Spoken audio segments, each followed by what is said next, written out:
Sir एक बार पानी के लिए और ग्लास के लिए बोल दीजिएगा ज़रा।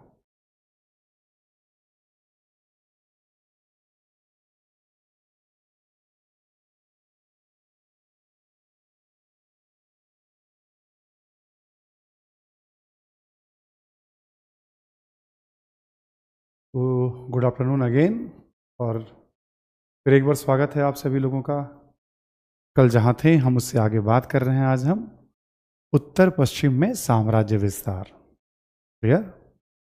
और उत्तर पश्चिम में साम्राज्य विस्तार की जब हम चर्चा कर रहे हैं तो इसमें आपको याद होगा कल हम आपसे अफगानिस्तान की बात कर चुके हैं, ठीक है।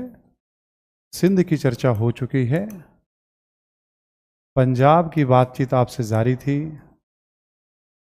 और एक मैप के थ्रू भी थोड़ा बहुत मैंने आपको आइडिया दिया था इस टॉपिक को हम कैसे लेकर के चल रहे हैं।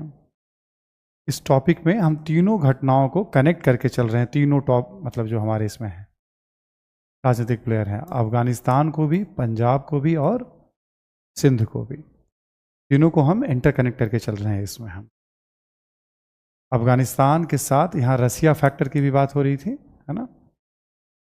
और पंजाब तो है ही, सिंध तो है ही जिसकी बात आपसे हो चुकी है, सिंध की बात, है ना। अफगानिस्तान को जीतना क्यों चाहते थे बता दिया, सिंध को जीतना क्यों चाहते थे। तो पंजाब में भी ऑटोमेटिक वही सब रीजन है जो सिंध का रीजन है, थोड़ा बहुत चेंज हो जाएगा, समुद्री इलाका नहीं था, ठीक है। पंजाब में भी वही सब राजनीतिक आर्थिक कारण है, बार बार लिखने की जरूरत नहीं पड़ती, एक बार अंडरस्टैंडिंग बन जाती है तो काफ़ी होता है। पंजाब में हमने कल आपको बताया कि राजनीतिक अस्थिरता क्यों थी। पंजाब का मतलब लगभग 60 से 70% पाकिस्तान हो गया आपका। और पंजाब में ही कल मैंने आपको एक्सप्लेन किया, पंजाब में ही कल मैंने आपको एक्सप्लेन किया था, ठीक है, आपको याद होगा रंजीत सिंह के बारे में।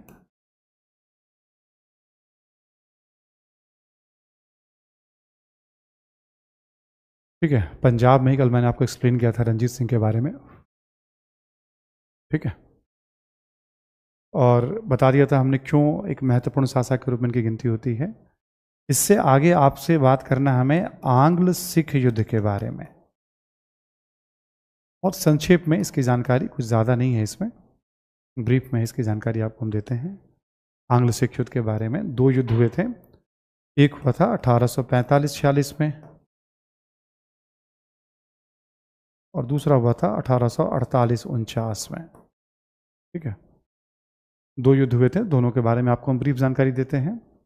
कल मैंने आपको बताया था, आपको याद होगा कि रंजीत सिंह की मृत्यु के 10 वर्षों के भीतर पंजाब का विलय ब्रिटिश साम्राज्य में कर लिया गया था।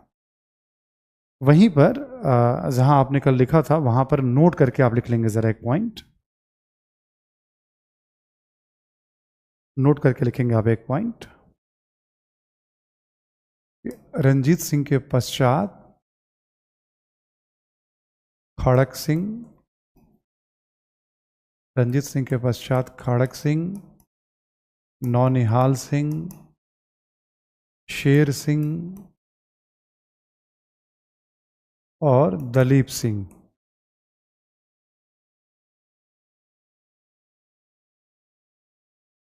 दलीप सिंह या दिलीप सिंह कर लीजिएगा, दिलीप सिंह। दिलीप सिंह जब लिखेंगे आप तो इसे 1843 कर लीजिएगा, मैं समझाता हूं। और इनके संरक्षक थी रानी जिंदा, इनका नाम भी लिख लीजिएगा, मैं बताता हूं पूरी बात, ठीक है। नोट करके लिखिएगा आप ये कि रंजीत सिंह की मृत्यु के बाद कौन कौन शासक बनते हैं। डेट लिखने की जरूरत नहीं है, बस नाम सुना हुआ रहना चाहिए आपका। लिख लें आप, खड़क सिंह, खड़क सिंह। इसके बाद बनते हैं सब रंजीत सिंह के ही बेटा पोता वगैरह हैं, नौनिहाल सिंह, फिर शेर सिंह, शेर सिंह के बाद लिखेंगे आप दिलीप सिंह 1843। इनकी संरक्षक थी रानी जिंदा, ठीक है। और एक पॉइंट दिलीप सिंह के बारे में और लिख लेंगे आप, द्वितीय युद्ध के पश्चात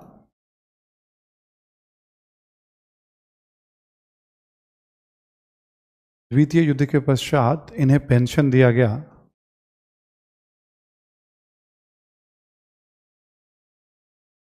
द्वितीय युद्ध के पश्चात इन्हें पेंशन दिया गया। ठीक है, दिलीप सिंह को पेंशन दिया गया। तो ये आगे जिक्र आ जाएगा, बट दिलीप सिंह के बारे में पढ़ रहे हैं तो दो तीन बातें याद रखनी है। यानी जब दोनों युद्ध हुआ उस समय शासक कौन थे? तो दिलीप सिंह थे। संरक्षक कौन थी? तो रानी जिंदा थी। और द्वितीय युद्ध के बाद जब ये दूसरा युद्ध होगा तो पेंशन दे दिया जाएगा। ठीक, तो रंजीत सिंह की चर्चा कल हो गई थी। उसके बाद के शासकों को एक छोटा सा लिस्ट आपके सामने दे दिया गया है। दिलीप सिंह के बारे में अल्पवयस्क थे। अब हम पढ़ेंगे पहला आंग्ल सिख युद्ध। लिखें आप, प्रथम आंग्ल सिख युद्ध। प्रथम आंग्ल सिख युद्ध 1845 से 1846। ठीक है, कारण लिख लें आप। एक तो लिख लें आप अंग्रेजों की महत्वाकांक्षा।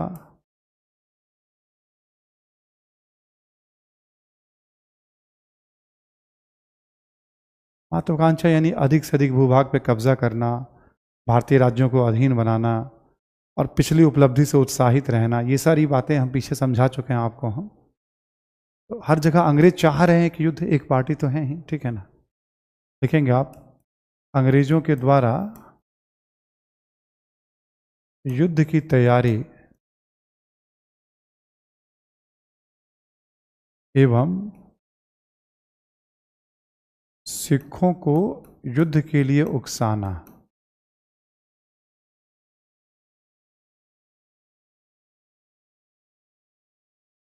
अंग्रेजों के द्वारा युद्ध की तैयारी एवं सिखों को युद्ध के लिए उकसाना।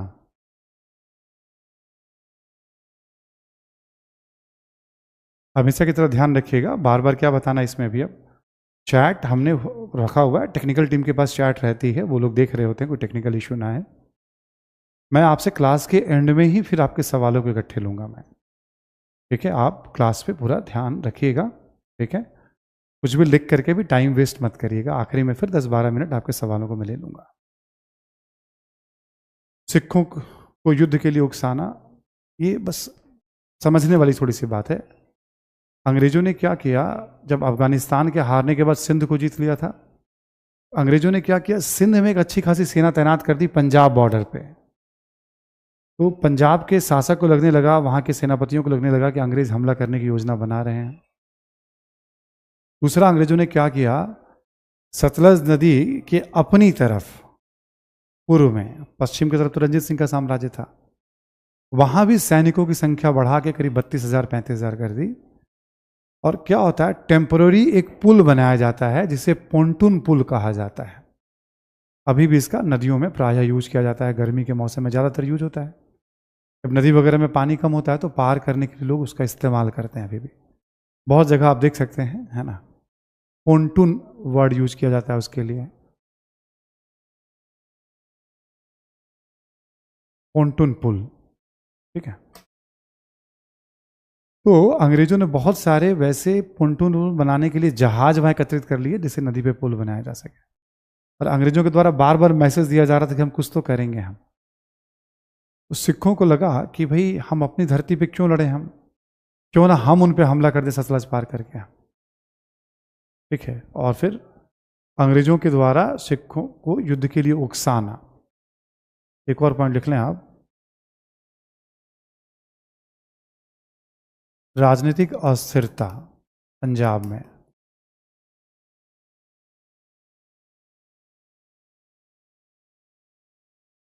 जैसे कर लेंगे इसमें आप, गुटबंदी। ठीक है,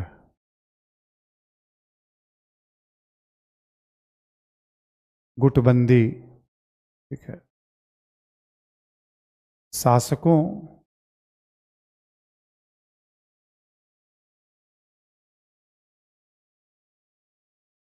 शासकों का सीमित कार्यकाल कर दीजिए आप, सीमित कार्यकाल। अब देखिए ना, 4 वर्षों में 4 शासक आ गए रंजीत सिंह के बाद। ठीक है, अब पूरा देखेंगे आप, 39 से 43, 43 में दिलीप सिंह आ गए, खड़क सिंह, नौनिहाल सिंह, शेर सिंह, दिलीप सिंह। तो ये सब तो एक कारण है, मतलब पहला ये सब है। ठीक है, इसी में लिख लेंगे आप परिणाम, लिखें सिखों की पराजय। परिणाम में लिख लें आप सिखों की पराजय।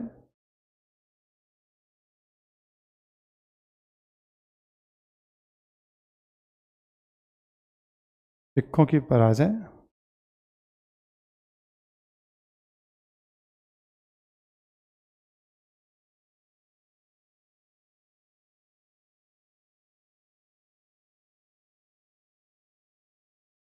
ठीक है, लिया आपने, सिखों की पराजय, कॉमा देके लिखें आप इसी में। 1846 में लाहौर की संधि, ब्रैकेट में कर लेंगे सहायक संधि,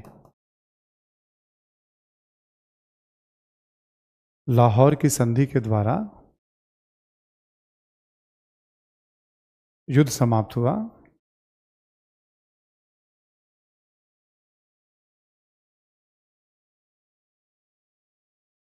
लाहौर की संधि के द्वारा युद्ध समाप्त हुआ, सहायक संधि जैसा था ये। ठीक है, ये पॉइंट आपको सहायक संधि होते ही ध्यान में क्या आना चाहिए, विदेश नीति, रक्षा, सेना, थोड़े बहुत कुछ प्रावधान चेंज हो सकते हैं, कॉन्सेप्ट वही रहेगा। हर संधि प्रैक्टिकल ही नहीं है। अब आप समझ गए होंगे कि संधि संधि संधि आप ऐसे याद करते रहेंगे, प्रावधान तो रुक जाएंगे यहीं पे आप। ठीक है, ठीक है, तो ऐसे करके आप देख सकते हैं आप, लाहौर की संधि सहायक संधि जैसी थी, है ना। ठीक है, नोट कर लिया आपने इस पॉइंट को भी, लाहौर की संधि सहायक संधि की तरह। यहां पर लिख लें आप 1846 में ही, 1846 में ही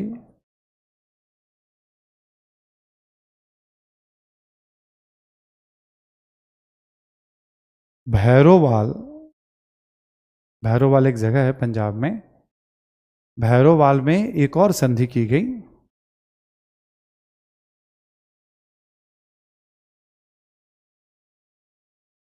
भैरोवाल में एक और संधि की गई। ठीक है, भैरोवाल में एक और संधि की गई और ब्रिटिश रेजिडेंट के अधिकार को बढ़ाया गया, ब्रिटिश रेजिडेंट के अधिकार को बढ़ाया गया।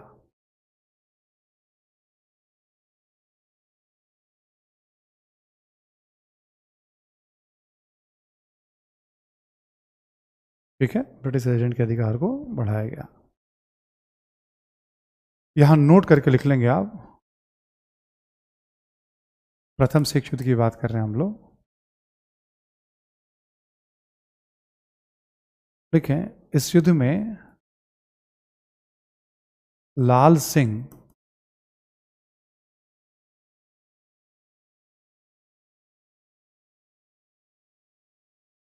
ये भी एक मुख्य सेनापति थे सिखों के। इस युद्ध में लाल सिंह ने अंग्रेजों का साथ दिया था।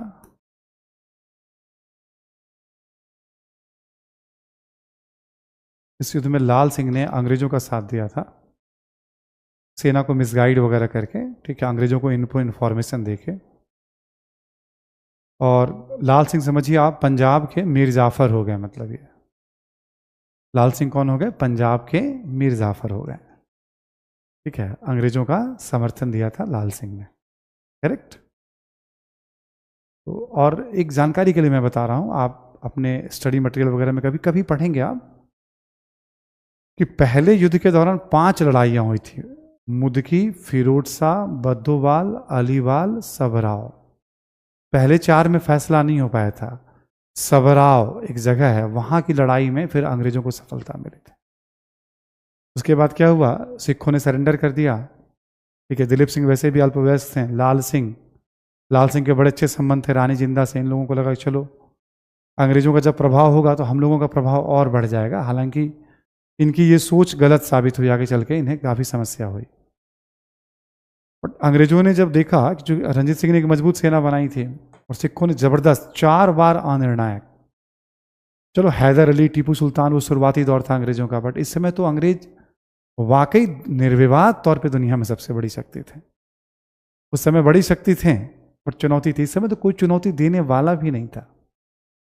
इस समय सिख युद्ध हो रहा था, बट सिखों ने मजबूती से लड़ा। अंग्रेजों को कुछ एक अवसरों पर लगा कि पीछे हटना पड़ जाएगा, निर्णय गलत हो गया है। वैसे युद्ध की शुरुआत सिखों ने की थी, ये भी मतलब ऐसे जानकारी के लिए मैं बता रहा हूँ। विपिन चंद्र वाली किताब में भी बहुत सारी बातें लिखी हुई हैं। जो प्रमुख बात मुझे एक्सट्रैक्ट करके निकालना था, कारण एक बार थोड़ा सा, चूंकि ये भी निर्णायक रहा है। परिणाम में 2 संधि हमने बता ही दिया आपको। सहायक संधि है तो क्या क्या होगा आपको पता है ही। और एक इन्फॉर्मेशन ये ज़रूरी था बताना आपको, ताकि राष्ट्रीय चेतना का अभाव या राजनीतिक एकता की कमी या उत्तराधिकार का संघर्ष या गुटबंदी, शासकों का जो सीमित कार्यकाल क्या बता रहा है, उत्तराधिकार का संघर्ष है। हमने कहानी कहाँ से शुरू की? कर्नाटक से, हैदराबाद कर्नाटक से लेके आखिरी पंजाब तक की बात करें। ये समस्या कहीं ना कहीं भारत में बनी हुई थी। लिख लिया आपने पहला प्रथम आंग्ल सिख युद्ध। अब आप लिखें द्वितीय आंग्ल सिख युद्ध।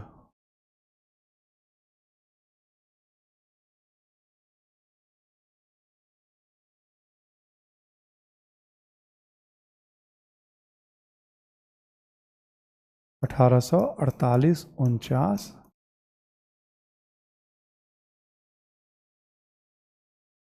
बस 1-2 पॉइंट आपको लिखना है। शेर सिंह, चतर सिंह, मूलराज, शेर सिंह, चतर सिंह, मूलराज इत्यादि कुछ अधिकारियों ने विद्रोह किया,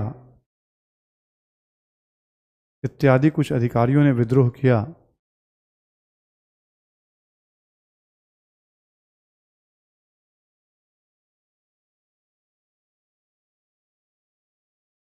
कुछ अधिकारियों ने विद्रोह किया, ठीक है। और इस विद्रोह को आधार बनाकर, इस विद्रोह को आधार बनाकर डलहौजी ने, इस समय डलहौजी था, पंजाब का विलय ब्रिटिश साम्राज्य में कर लिया। पंजाब का विलय ब्रिटिश साम्राज्य में कर लिया।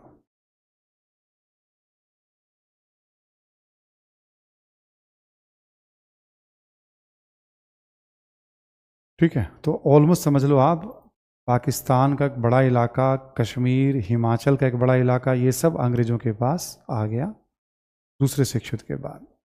ठीक, और इसमें ऐसे ही इसमें भी 3 लड़ाइयाँ हुई थी। ठीक है, जैसे वहाँ हुई थी मुदकी, फिरोज शाह, बद्दोवाल, अलीवाल, सबराव।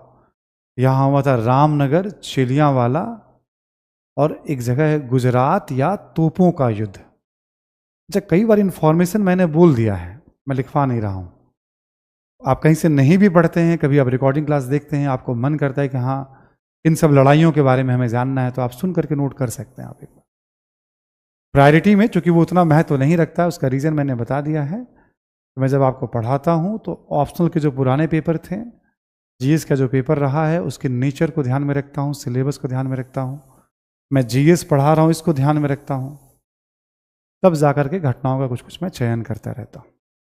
ठीक है, इसलिए मैं अतिरिक्त चीज़ों को लिखाता नहीं रहता हूँ। इस तरह से कहानी पंजाब की खत्म हो गई। यहाँ पे पंजाब का विलय। अब आपसे पूछा जाए पंजाब का विलय क्यों किया गया? आर्थिक अंग्रेजों को क्या फ़ायदा था? राजस्व बढ़ेगा, व्यापार होगा, बाजार मिलेगा, कच्चा माल आएगा। राजनीतिक रूप से फ़ायदा क्या था? अफगानिस्तान से सीमा लग जाएगी, कल अफगानिस्तान पे हमला करना हो, रूस को रोकना हो, भारतीय साम्राज्य को सुरक्षित रखना हो, सेम रीज़न। इसलिए पहले एक बार मैप पे समझा देता हूँ। इसलिए हमने कहा था आपको कि हर बार हर चीज़ लिखने की ज़रूरत नहीं है। मोटे तौर पे जितने हमारे मेन टॉपिक थे उसकी तो हमने बात कर ली, ठीक है। लास्ट जो टॉपिक है हमारा, लिखें आप ज़रा, डलहौजी, ये गवर्नर जनरल था,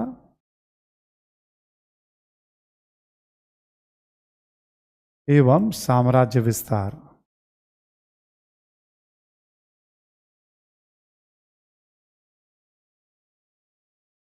डलहौजी एवं साम्राज्य विस्तार 48 से 56 के बीच में।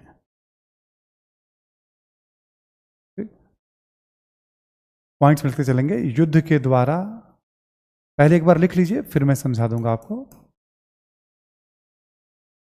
युद्ध के द्वारा, यहां लिख लें आप, 1849 में पंजाब का विलय।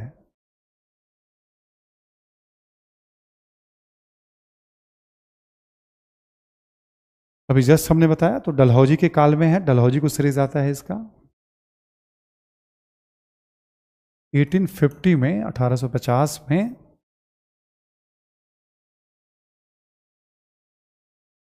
सिक्किम का विलय। अभी सिक्किम की ना रैंडम एंट्री हो गई, बस लिख लीजिए आप, ये भी मैं समझा दूंगा आपको। सिक्किम का विलय 1852 में दक्षिणी बर्मा,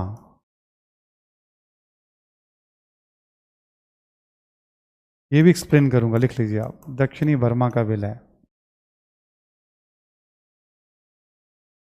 ठीक है, युद्ध के द्वारा डलहौजी ने, मैं सब समझाऊंगा आपको, पहले एक बार आप लिख लीजिए।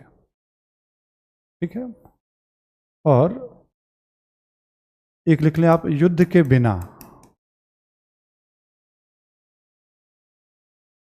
युद्ध के बिना किन किन क्षेत्रों को डलहौजी ने जीता और क्या क्या किया। ठीक है, बिना लड़े, है ना।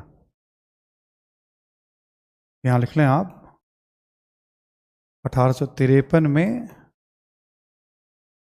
निजाम से बरार का क्षेत्र प्राप्त किया। निजाम से बरार का क्षेत्र प्राप्त किया।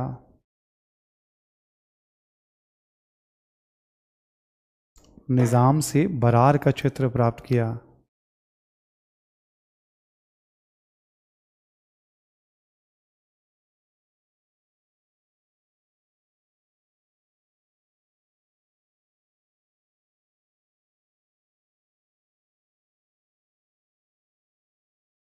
उसमें क्या था, निजाम के पास पैसे का बकाया था, तो उसके बदले में बरार का इलाका भी एक बहुत बड़ा इलाका था, कभी एक राज्य हुआ करता था बरार मध्यकाल में। डलहौजी ने कहा भाई तुम पैसा दे नहीं पा रहे, क्षेत्र हमें दे दो। ये कपास की खेती के लिए जाना जाता था।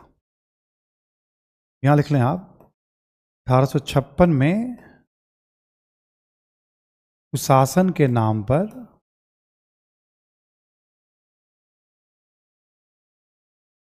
अवध का विलय। 1856 में कुशासन के नाम पर अवध का विलय।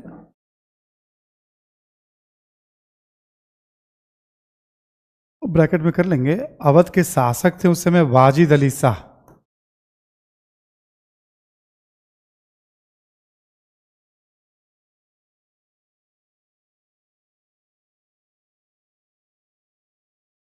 कुशासन के नाम पर अवध का विलय, अवध के शासक थे उस समय वाजिद अली शाह।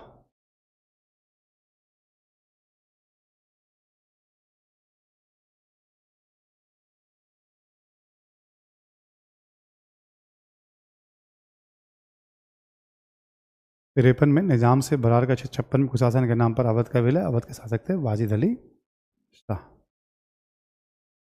अगला पॉइंट इसी में लिखेंगे आप, कर्नाटक एवं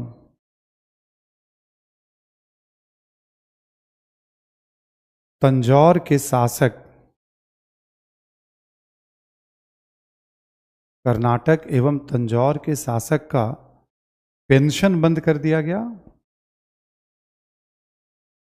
कर्नाटक एवं तंजौर के शासक का पेंशन बंद कर दिया गया, और ये उपाधि का प्रयोग नहीं करेंगे। ये उपाधि का प्रयोग नहीं करेंगे।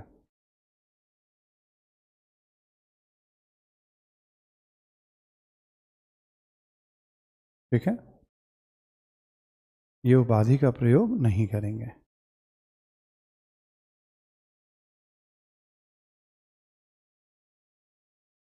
इसी में अगला पॉइंट लिखेंगे आप कि पेशवा बाजीराव द्वितीय, जो तृतीय मराठा युद्ध वाले थे, है ना, पेशवा बाजीराव द्वितीय के दत्तक पुत्र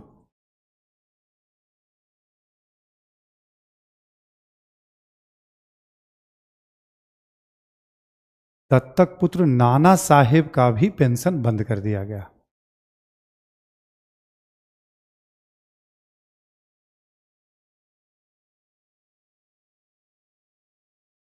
दत्तक पुत्र नाना साहेब का भी पेंशन बंद कर दिया गया डलहौजी के द्वारा। ये गोद लिए हुए थे नाना साहेब, जो है बंद कर दिया गया। ठीक, नेक्स्ट पॉइंट लिखें। इसी में अगला पॉइंट लिख लेंगे आप, फिर मैं एक्सप्लेन करूंगा।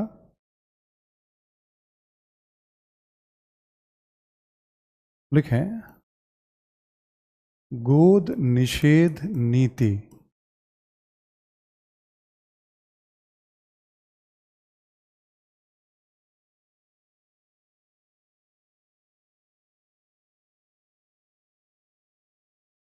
यहां लिख लें आप कि जो राज्य, जो भारतीय राज्य की बात कर रहे हैं, जो राज्य अंग्रेजों पर निर्भर थे, जो राज्य अंग्रेजों पर निर्भर थे,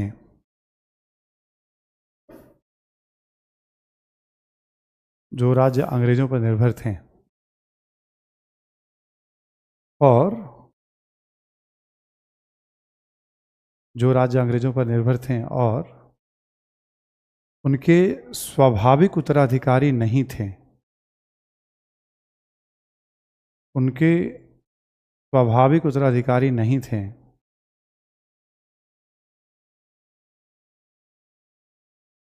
मतलब अपने उत्तराधिकारी नहीं थे, बायोलॉजिकल चाइल्ड नहीं थे, उत्तराधिकारी नहीं थे, तो अंग्रेजों की अनुमति के बिना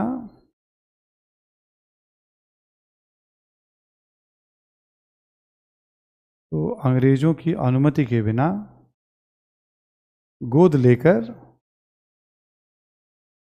किसी को उत्तराधिकारी घोषित नहीं कर सकते थे।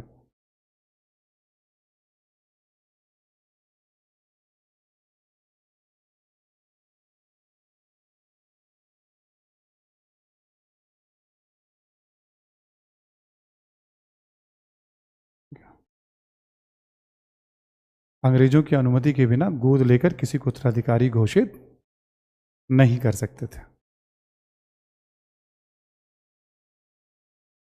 डन। हम लोग बात कर रहे हैं गोद निषेध नीति।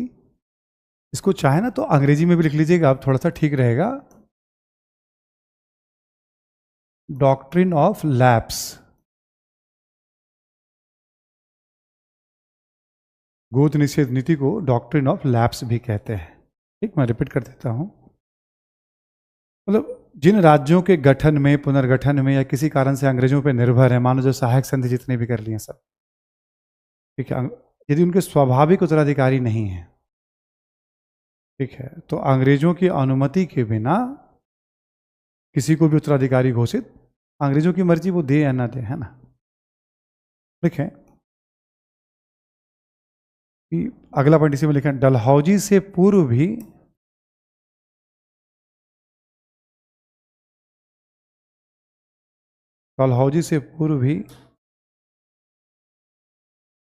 यह नीति प्रचलित थी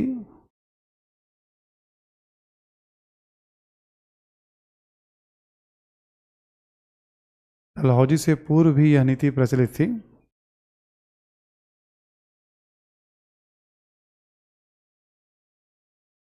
डलहौजी से पूर्व भी यह नीति प्रचलित थी, लेकिन डलहौजी ने साम्राज्य विस्तार के लिए इसका सर्वाधिक उपयोग किया।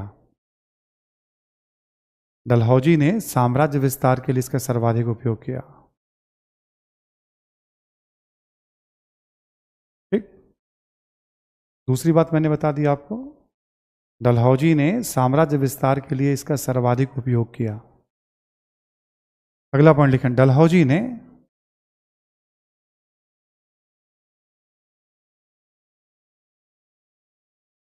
ने सतारा,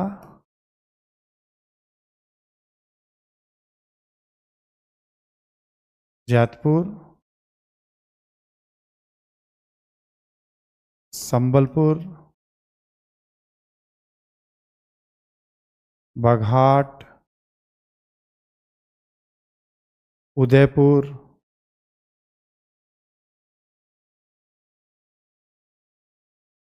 झांसी, नागपुर।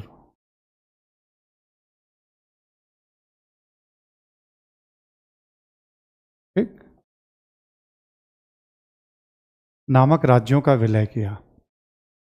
मैं रिपीट करता हूं एक बार, सुनने पे ध्यान दीजिएगा, लिखने में दिक्कत हो रही है देखने में। सतारा 1848, जैतपुर, संबलपुर, बाघाट, उदयपुर, झांसी, नागपुर। ठीक है, ये जो जैतपुर आपका लिखा हुआ ना, यहां से लेकर के उदयपुर तक, ये नाम आपको याद नहीं रखने हैं, ना इस पे शोध करना है। ऐसे मैंने भी 8 लड़ाइयों की बात की, बट एक भी नहीं लिखवाया। ये पहली बार कि मैंने किसी बैच में नाम लिखवाया पिछले 10 सालों में, ऐसे लिखवा दिया आपको। ठीक, बट यही मैं बार बार कह देता हूं और कहता हूं इसको लिखने की जरूरत नहीं, क्योंकि कॉपी में रहेगा तो आप पढ़ने लग जाएंगे, आप इसको भूल जाइएगा। अब क्या है ये, आपको 3 नाम याद रखना है, सतारा, झांसी और नागपुर। अभी हम लोग क्या पढ़ रहे हैं टॉपिक, डलहौजी एवं साम्राज्य विस्तार। अब एक बार क्या करते हैं, पूरी बातों को मैं फिर से समझाता हूं। आइए, डलहौजी ने क्या क्या किया, युद्ध के द्वारा पंजाब का विलय, ये तो मैंने भी पढ़ लिया, इसमें समझाने वाली कोई बात नहीं। सिक्किम जो था अंग्रेजों के संरक्षण को स्वीकार करता था। किसी ब्रिटिश डॉक्टर के साथ वहां दुर्व्यवहार हुआ, डलहौजी ने उसको आधार बनाया और डलहौजी ने सिक्किम का विलय भी ब्रिटिश साम्राज्य में कर लिया। बर्मा के साथ पहला युद्ध हो चुका था, ठीक है, उस युद्ध में बर्मा पराजित हो चुका था, मैं अलग से बताऊंगा उसके बारे में। 52 में दूसरा युद्ध हुआ था, और मेन यहाँ जो मकसद था डलहौजी का वो था अधिक से अधिक आर्थिक फायदा हो अंग्रेजों को, कंपनी को, ब्रिटिश सरकार को, तो दक्षिणी बर्मा का विलय कर लिया गया था। दक्षिणी बर्मा उपजाऊ भी बहुत है और टिम्बर के लिए भी जाना जाता है, लकड़ी के लिए भी जाना जाता है। डलहौजी ने युद्ध के द्वारा देखोगे आप, आधा बंगला, 70% के आसपास पाकिस्तान, हिमाचल, कश्मीर, इन सब का डलहौजी ने विलय कर लिया है। सिक्किम, निजाम से क्षेत्र लिया बरार का, हमने यहां लिखा युद्ध के बिना, ये तो युद्ध के द्वारा हो गया। निजाम निर्भर था ही, उसको धमकाया, दे दिया उसने बरार। पूरा का पूरा अवध कुशासन के नाम पे इसने ले लिया। कर्नाटक एवं तंजौर के शासकों को पेंशन भी बंद, उपाधि भी नहीं। पेशवा बाजीराव द्वितीय के दत्तक पुत्र को पेंशन देना बंद कर दिया। बाजीराव द्वितीय की 53 में मृत्यु हो गई थी, तो नाना साहब ने पेंशन पे क्लेम किया, बोला कि नहीं तुम्हें नहीं मिलेगा। ठीक है, डलहौजी ने और क्या क्या साम्राज्य विस्तार के लिए, डॉक्ट्रिन ऑफ लैप्स की नीति अपनाई। ये क्या है, अंग्रेजों पर निर्भर राज्य, यदि बायोलॉजिकल उत्तराधिकारी न हो तो अंग्रेजों से पूछे बिना किसी को गोद लेकर अपना उत्तराधिकारी घोषित नहीं कर सकते। डलहौजी से पहले भी ये नीति प्रचलित थी। कब प्रचलित थी इसका उल्लेख तो नहीं मिलता है पहली बार, लेकिन डलहौजी से पहले ये नीति प्रचलित थी। डलहौजी ने बहुत सारे राज्यों को मिला लिया, हमने लिस्ट बता दी है, इसमें 3 नाम आप याद रखिएगा, सतारा, झांसी और नागपुर। बाकी नामों पर रिसर्च मत करिएगा। रिसर्च करने का आपको राइट तब बनता है जब जो जो मैं कह रहा हूं आपको याद हो। समय खराब मत करिएगा, टाइम खराब वेस्ट मत करिएगा। ये हो गया आपका डलहौजी एवं साम्राज्य विस्तार। ठीक है, इससे पहले आपने देखा हम लोगों ने सिख युद्ध की बात कर ली थी, और उससे पहले रंजीत सिंह के बाद जो उत्तराधिकारी थे उसकी बात, उत्तर पश्चिम का फिर से कॉन्सेप्ट आपको दे दिया था हमने, है ना। तो आप देखोगे सिंध, पंजाब, अफगानिस्तान तीनों इंटरकनेक्टेड भी जब ऐसे देखोगे तो आप तीनों का विजय, ठीक है। अब ये विस्तार से जुड़े हुए जितने भी हमारे टॉपिक थे वो मैंने आपको पेन डाउन करवा दिया, लिखवा दिया, है ना। अब कुछ और अतिरिक्त इंफॉर्मेशन है, लिखिए आप जरा, नोट करके कुछ और लिख लें आप। लिखिए आप, आंग्ल बर्मा युद्ध।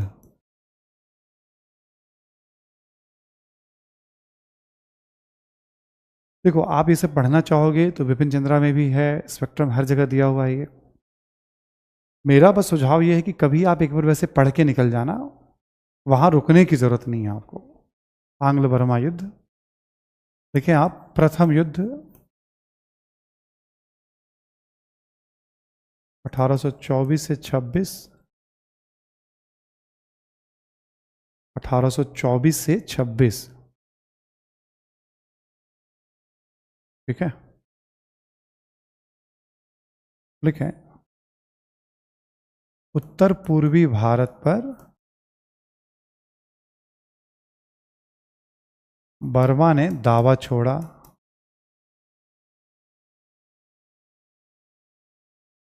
नॉर्थ ईस्ट भारत पर बर्मा ने दावा छोड़ा,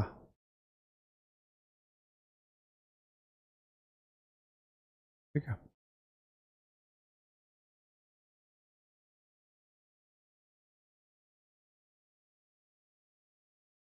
सिंपली समझने के लिए समझ लीजिए आप, ये आपका बांग्लादेश है और ये आपका बर्मा है, ठीक।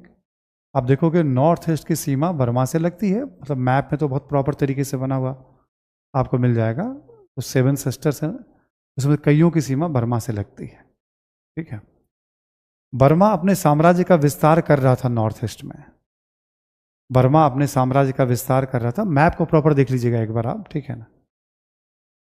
इसी समय अंग्रेजों ने अभियान किया और इसी समय अंग्रेजों ने नॉर्थ ईस्ट पे अपना कंट्रोल किया पूरी तरह से, 24 से 26 के बीच में बर्मा को युद्ध में पराजित किया और बर्मा ने नॉर्थ ईस्ट पर अपना दावा, यहीं से नॉर्थ ईस्ट पर अंग्रेजों का प्रभाव स्थापित हुआ जो आज तक बना हुआ है ना। बर्मा इससे अलग हो गया। द्वितीय युद्ध अभी मैंने आपको बता ही दिया था, 1852,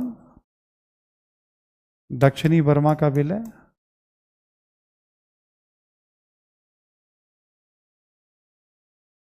दक्षिणी बर्मा का विलय हो गया, नीचे वाले हिस्सा का ब्रिटिश साम्राज्य में। बस ऐसे इंफॉर्मेशन है। तृतीय युद्ध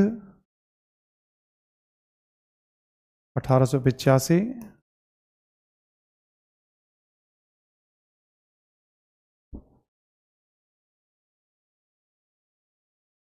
तृतीय युद्ध 1885,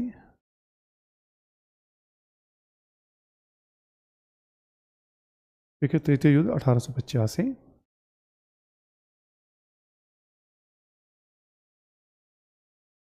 लिखें, बर्मा का पूर्ण विलय।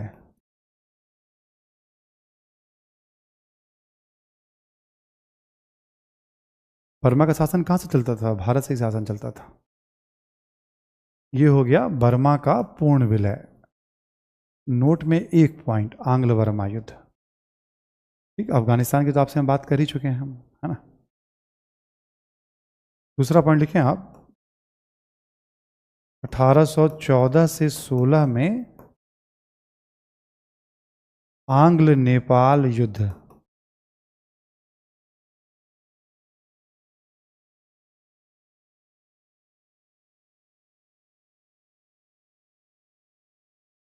नेपाल की पराजय,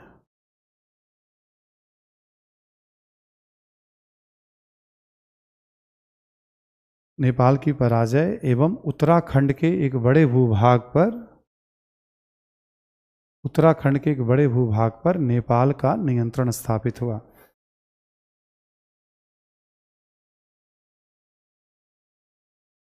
उत्तराखंड के एक बड़े भूभाग पर नेपाल का नियंत्रण स्थापित हुआ।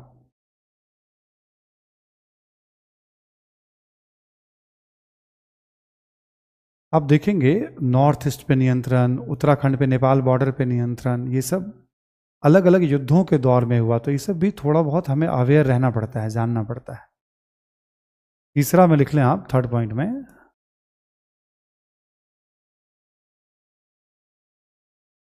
कि लगभग 100 वर्षों में,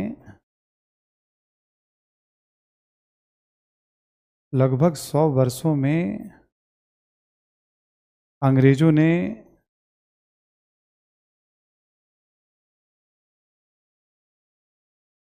लगभग 100 वर्षों में अंग्रेजों ने भारत, पाकिस्तान एवं बांग्लादेश के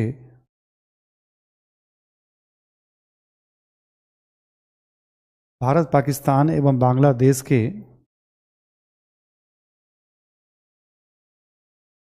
बांग्लादेश के 65%, लगभग कर लीजिएगा, लगभग 65% भूभाग पर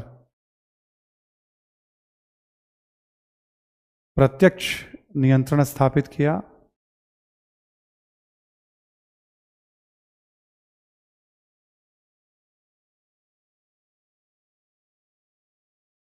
प्रत्यक्ष नियंत्रण स्थापित किया और लगभग 35% भूभाग पर अप्रत्यक्ष नियंत्रण।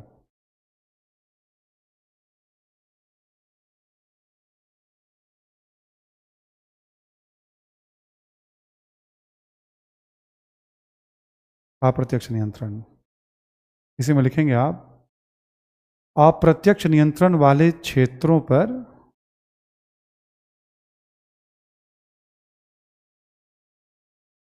अप्रत्यक्ष नियंत्रण वाले क्षेत्रों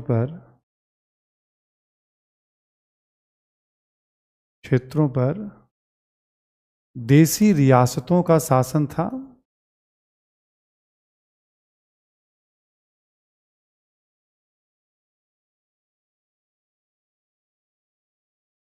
क्षेत्रों पर देसी रियासतों का शासन था।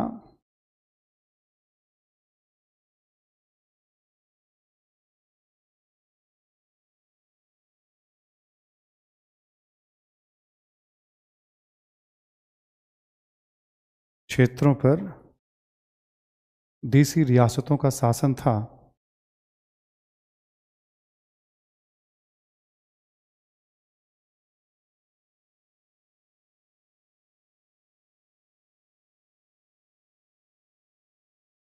देसी रियासतों का शासन था। लिखें, इन रियासतों की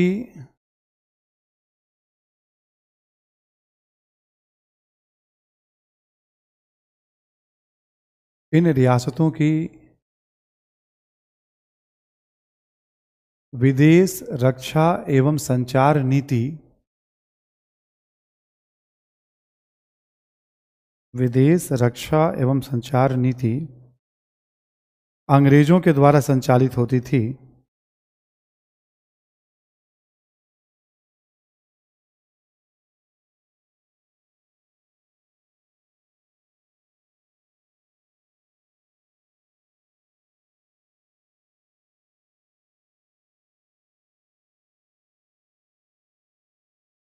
संचार नीति अंग्रेजों के द्वारा संचालित होती थी तथा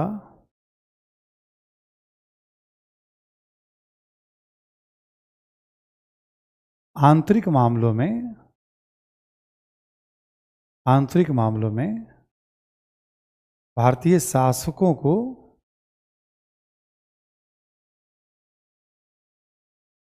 शासन करने का अधिकार दिया गया।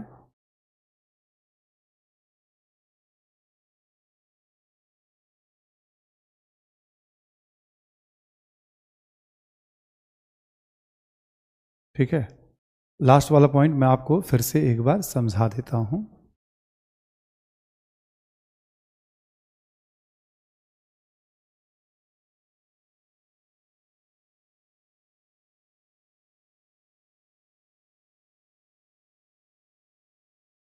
इसको ऐसे समझिए आप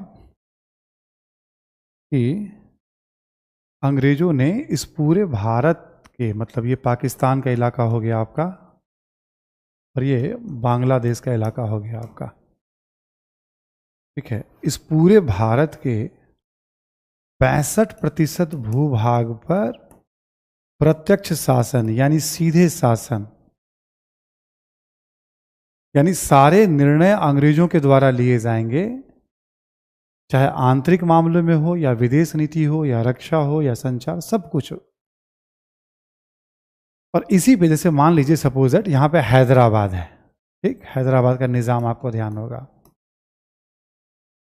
अंग्रेजों ने निजाम को छोड़ दिया, मतलब शासन करने दिया निजाम को, ठीक है। तो ऐसे ऐसे करके जैसे मान लो एक कश्मीर का इलाका हो गया आपका, ठीक है, ऐसे ऐसे करके पूरे भारत में 35% भूभाग पर भारतीय शासकों को छोड़ दिया।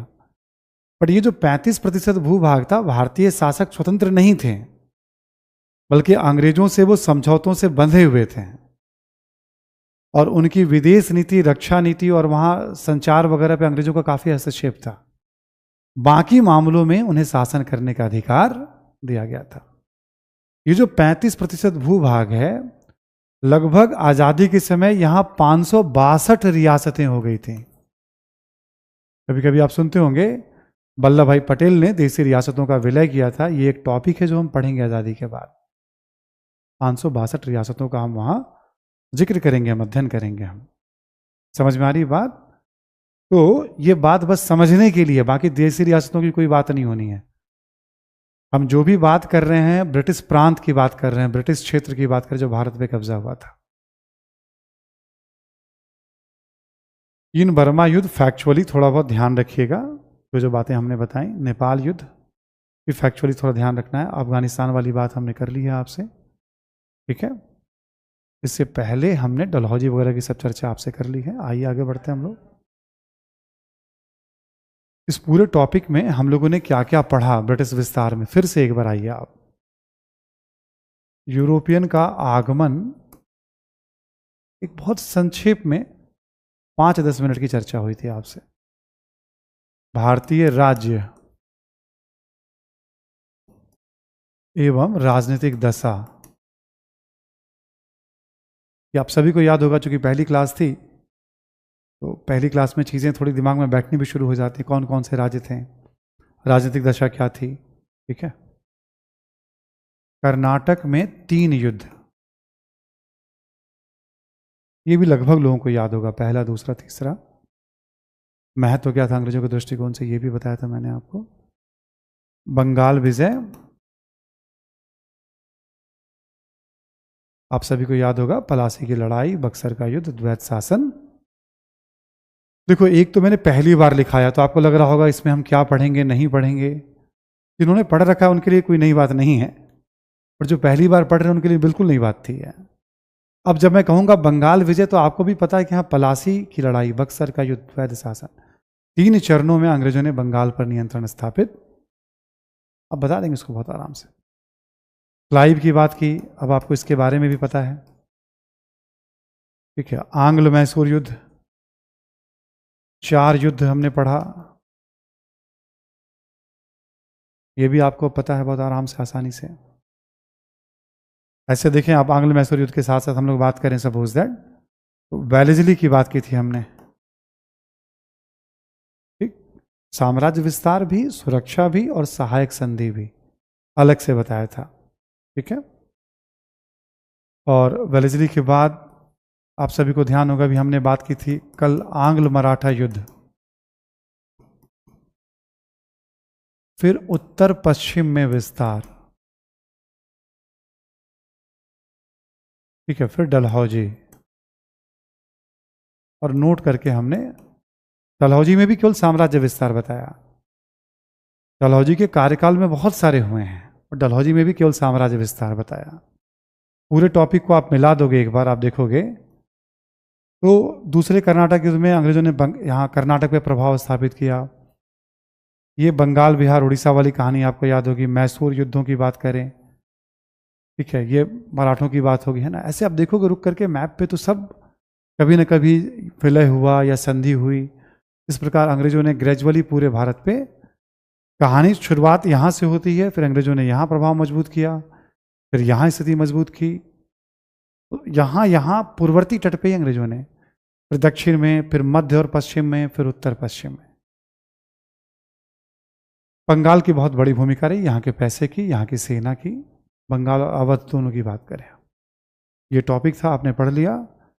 हर टॉपिक के बाद मैंने आपको क्या सुझाव दिया है, आप जाइए पहले, सबसे पहले क्लास नोट्स को पढ़ लीजिए, ज़्यादा नहीं होता है, 4-6 पेज ही होते होंगे, 4-5 पेज आपके, पढ़िए उसको आप डिटेल में।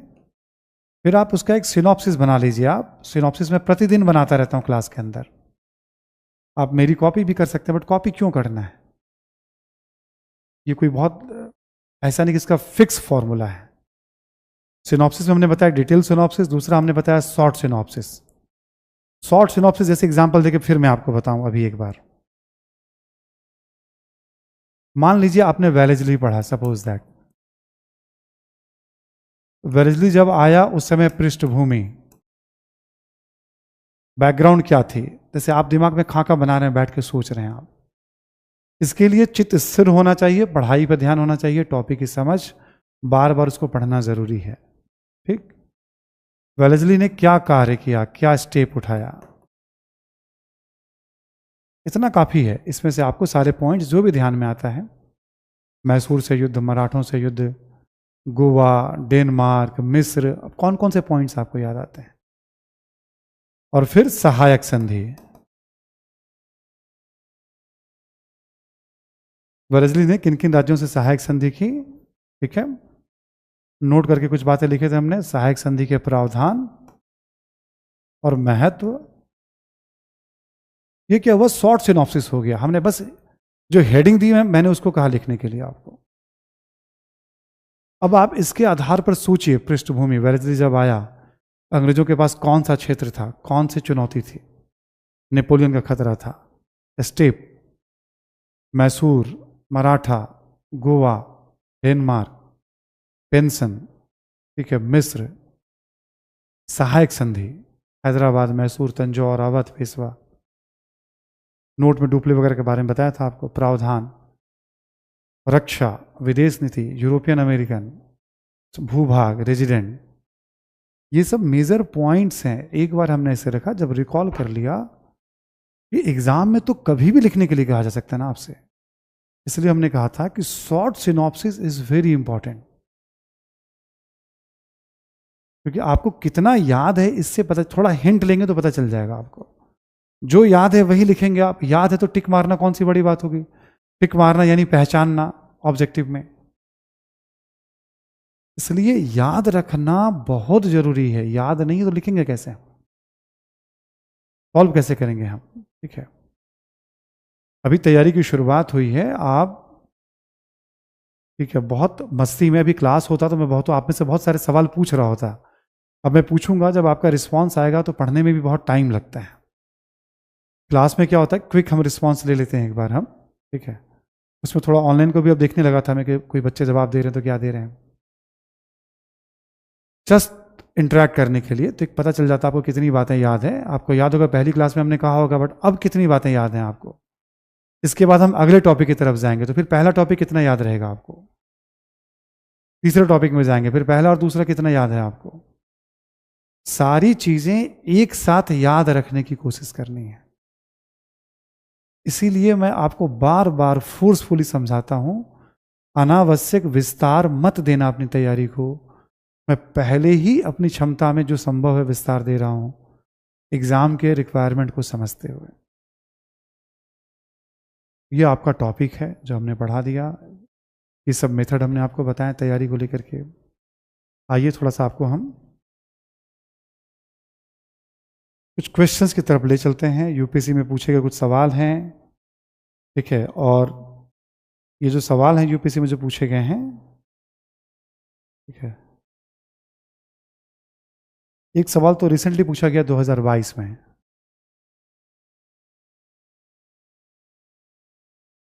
लिखें आप, अधिकतम भारतीय सैनिकों वाली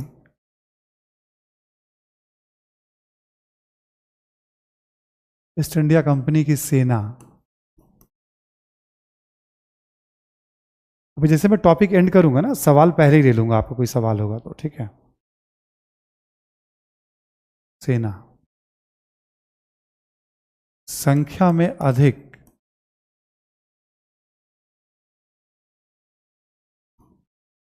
भारतीय राज्यों की सेना के विरुद्ध क्यों सफल हुए।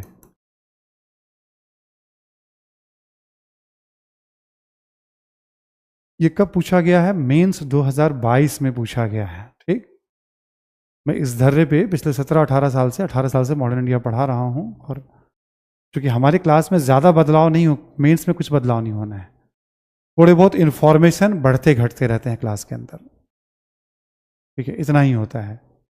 कुछ एग्जाम्पल रिसेंट वगैरह होते हैं तो वो ऐड हो जाते हैं यदि कुछ देश दुनिया में चल रहा है तो। ये सब चेंजेस का ध्यान रखता हूं मैं यदि जरूरत हुई तो। आइए देखिए आप, क्वेश्चन क्या कह रहा है? अधिकतम भारतीय सैनिकों वाली ईस्ट इंडिया कंपनी की सेना संख्या में अधिक भारतीय राज्यों की सेना के विरुद्ध क्यों सफल हुए। इसको क्वेश्चन को छोटा कर दें तो ईस्ट इंडिया कंपनी की सेना भारतीय राज्यों को पराजित करने में क्यों सफल हुए, या ये पूछ रहा है अंग्रेजों की सफलता के क्या कारण थे। यूपीएससी सिंपल क्वेश्चन भी पूछेगी, वैसे ये लेवल 1 का क्वेश्चन है।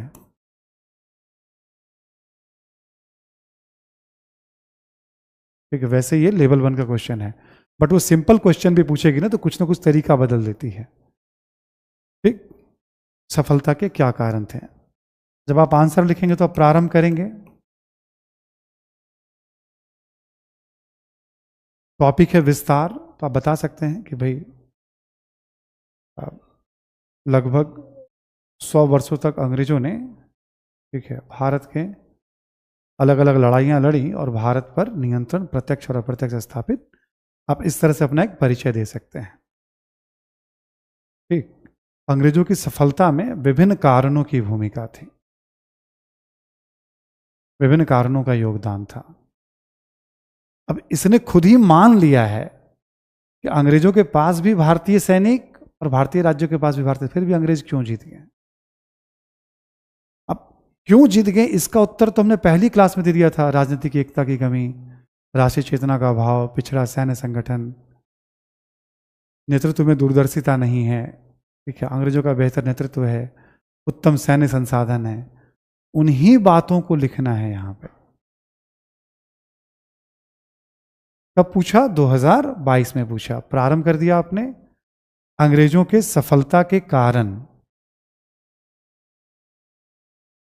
ठीक, आप पहला बता सकते हो सैन्य कारण।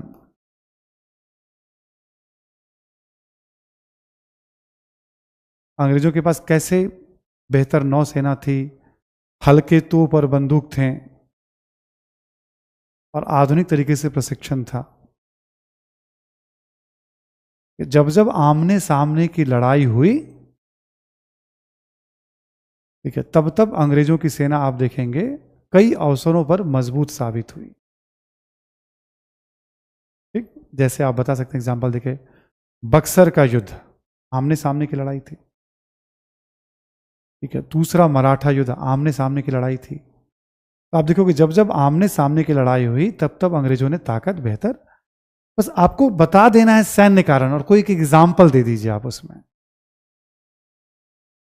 आप बता सकते हैं अंग्रेजों की बेहतर कूटनीति या भारतीयों में एकता की कमी, दोनों में से कोई पॉइंट ले सकते हैं आप। आप एग्जाम्पल देके बता सकते हैं कि दक्षिण में मैसूर के साथ युद्ध में निजाम और मराठों की महत्वपूर्ण भूमिका थी। प्रथम 2 युद्ध में अंग्रेजों ने इस बात को समझ लिया था, बट अंग्रेजों ने कैसे निजाम और मराठों को अलग किया और फिर आगे चलकर निजाम और मराठों को भी पराजित। अब हमने क्या कहा था कि जब क्वेश्चन आते हैं ना तो जनरल क्वेश्चन आते हैं, जब उठा के देखोगे आप।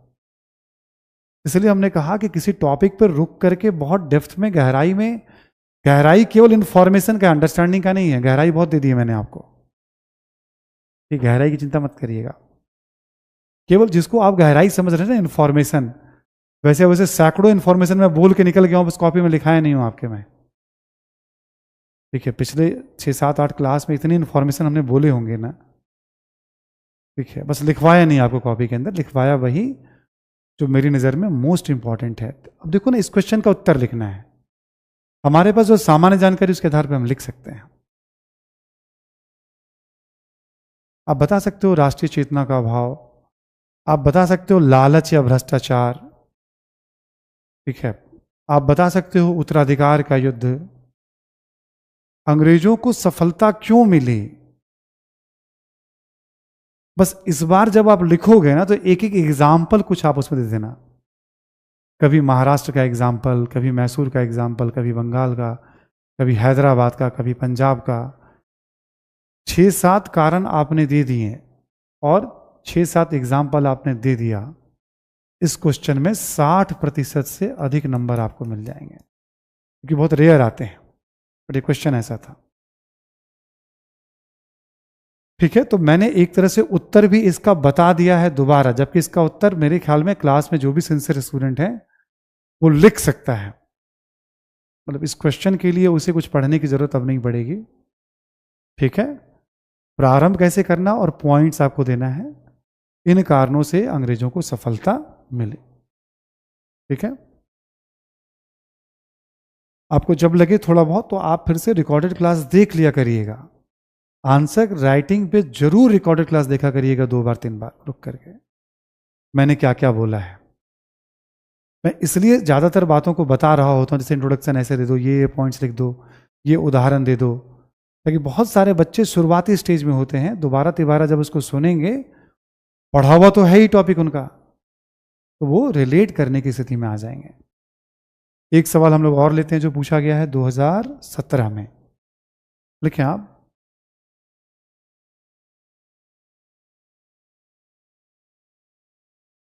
अठारहवीं शताब्दी के मध्य में भारत विखंडित राज्य की छाया से ग्रस्त था।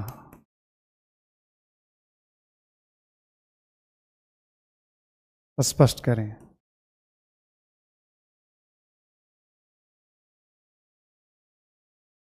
ये क्वेश्चन भी देखोगे तो आप लेवल 1 ही है ये क्वेश्चन भी। कह रहा 18वीं शताब्दी के मध्य यानी 1750, कह रहा भारत विखंडित राज्य की छाया से ग्रस्त था। विखंडित का मतलब होता है छोटे छोटे राज्य।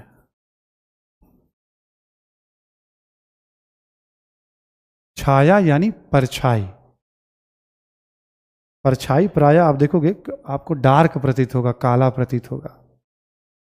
छोटे छोटे राज्य और उनकी कमजोरियां, ये कह रहा है 18वीं शताब्दी के मध्य में छोटे छोटे राज्यों और उनकी कमजोरियों के बारे में संक्षेप में बताएं।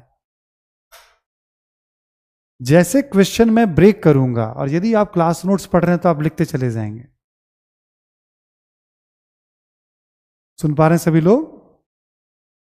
18वीं सदी के मध्य में भारत क्षेत्रीय राज्यों में बट गया था और इनकी बहुत सारी कमजोरियां भी थी। इसका पहले वाला जो सवाल था वो भी कमजोरियों पे लिखना था, बट वो हार के कारण के रूप में लिखना था। हार का कारण नहीं बल्कि यहां केवल कमजोरियां बतानी है। पॉइंट्स एक ही है, बस 2 अलग अलग क्वेश्चन में उसको प्रेजेंट करना है। इसको कहते हैं एप्लीकेशन। एक ही पॉइंट है, उसको 2 तरीके से यूपीएससी ने पूछ लिया। एक जगह पूछ लिया उसको हार का कारण, एक जगह कह रहा है कि केवल परिस्थितियां बताएं आप। अब हम एक टॉपिक को एंड करने के बाद रिसेंटली यूपीएससी में जो प्रश्न पूछे गए हैं पिछले 10 सालों में, उन प्रश्नों को ले रहे हैं। ये 2 प्रश्न उसी से पूछे गए हैं। पहले वाले टॉपिक से पिछले 10 साल में मुख्य परीक्षा में 2 प्रश्न पूछे गए हैं। दोनों प्रश्न आपके सामने हैं। दोनों लेवल 1 के प्रश्न हैं जिसका उत्तर आप आसानी से कर सकते हैं। जिसका उत्तर आप आसानी से कर सकते हैं।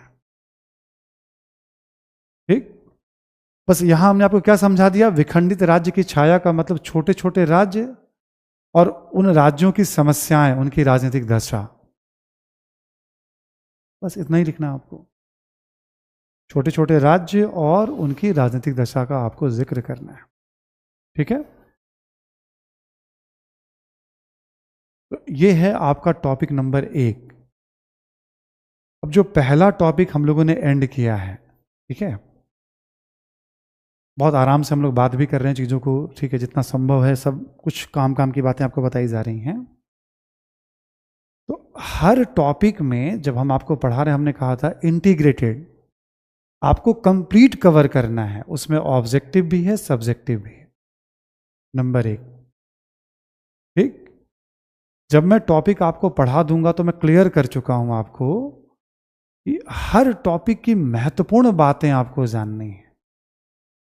जितनी बातें मैं लिखाता हूं, कम से कम उतना इंफॉर्मेशन तो मेरे पास और है ही, लेकिन मैं समझाने में कभी कभी उपयोग करता हूं, लेकिन लिखवाता नहीं, उसको छोड़ देता हूं। ठीक है, तो आप मत जाइएगा, आप ध्यान रखिएगा। जैसे अभी मैं चैट ओपन करूंगा, आप पूछोगे सर ये जैतपुर कहाँ था, सर ये उदयपुर कहाँ था, तो क्लास में बैठे हो तो कान पकड़ के खींच दूंगा फिर मैं आपका। ऐसे प्रश्नों के लिए बिल्कुल भी टाइम मत दीजिए आप, और आप देते हैं तो आप गूगल का इस्तेमाल करिए। आप गूगल चैटिंग के लिए केवल थोड़ी है, ठीक है, आप गूगल का इस्तेमाल करिए आप। ठीक, तो कान पकड़ के खींचूंगा फिर मैं इसके बाद, है ना। तो अनावश्यक तथ्यों को नहीं पढ़ना है।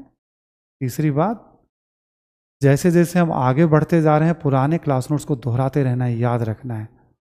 पहली टॉपिक की जरूरत आपको दूसरी टॉपिक में भी पढ़ने वाली है। ठीक, दूसरी की जरूरत आपको तीसरी में भी पढ़ने वाली है, तो फिर कैसे बात बनेगी। 3 तरीका मैंने बताया आपको, डिटेल सिनॉप्सिस, ठीक है, फिर शॉर्ट सिनॉप्सिस मैंने भी बताया आपको, और लिखना। ये बार बार मत पूछिएगा, आपको करना है। आप में से कई लोग बोलते सर मुझे याद नहीं रह पा रहा है। मन से पढ़ाई तो करिए आप, याद क्यों नहीं रहेगा। ठीक है, याद क्यों नहीं रहेगा, मन से पढ़ाई तो करिए आप। सब कुछ बंद करिए, सब कुछ भूल जाइए आप, याद क्यों नहीं रहेगा। हाँ, ये जरूर है कि जब आप आगे बढ़ेंगे तो कुछ बातें याद रहेंगी, कुछ भूलोगे, भूलना लगा रहेगा।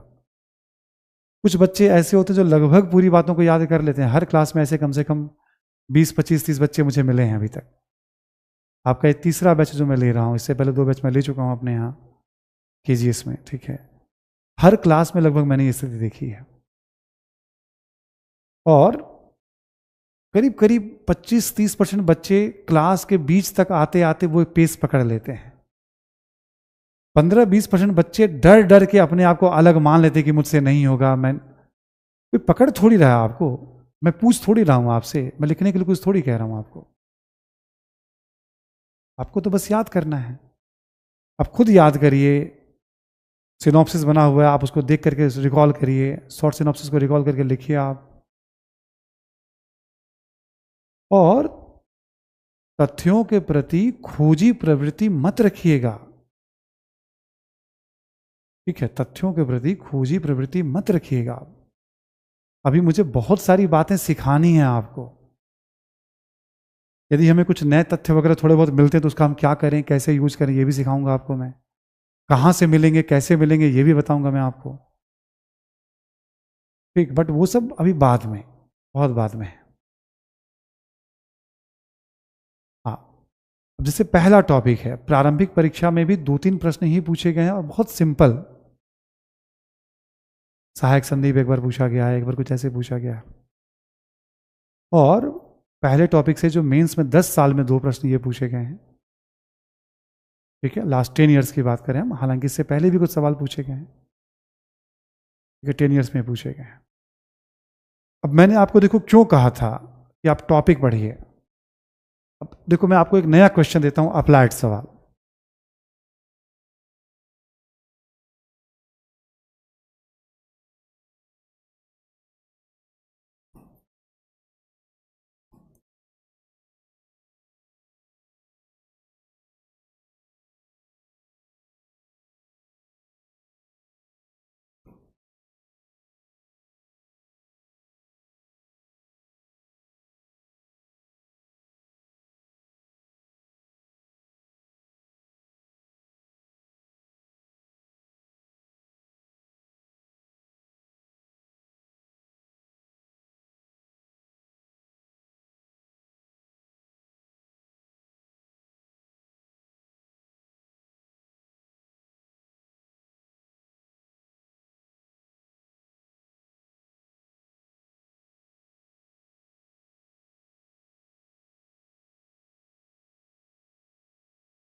लिखिएगा मत, केवल सुन लीजिए आप।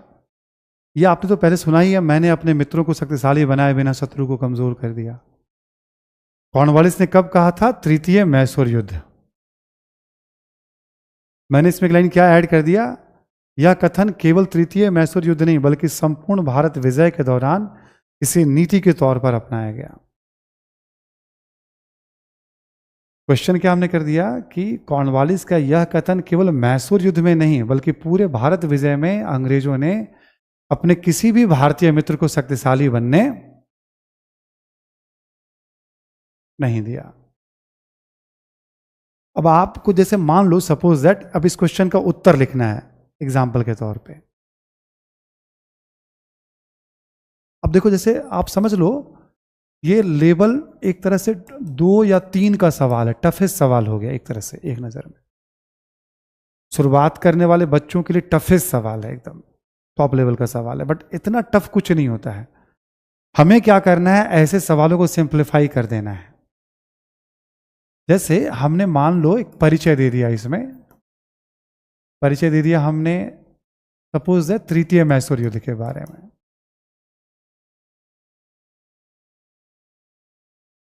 1790 से 92 के बीच अंग्रेजों और मैसूर के बीच तीसरा युद्ध लड़ा गया और युद्ध में सफलता के पश्चात कॉर्नवालिस ने, ठीक है, या आप ऐसे बता दोगे इसी अवसर पर कॉर्नवालिस ने, ठीक है, यह स्टेटमेंट कथन जारी किया था कि अपने मित्रों को शक्तिशाली नहीं बनने दिया।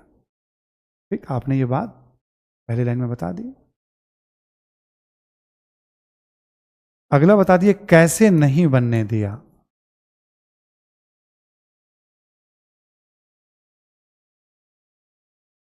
आप बताएंगे कि निजाम और मराठे कॉर्नवालिस के सहयोगी थे। यदि पूरे मैसूर पर नियंत्रण स्थापित करता तो एक बड़ा हिस्सा उन्हें भी देना पड़ता और कहीं ना कहीं निजाम मराठे इससे मजबूत हो जाते। ठीक, आप ऐसे बता सकते हैं, एक एग्जाम्पल के तौर पे यहां दे सकते हैं बहुत आराम से, इसको और भी एक्सप्लेन कर सकते हैं। अब क्या कह रहा है, पूरे भारत विजय में दिखा।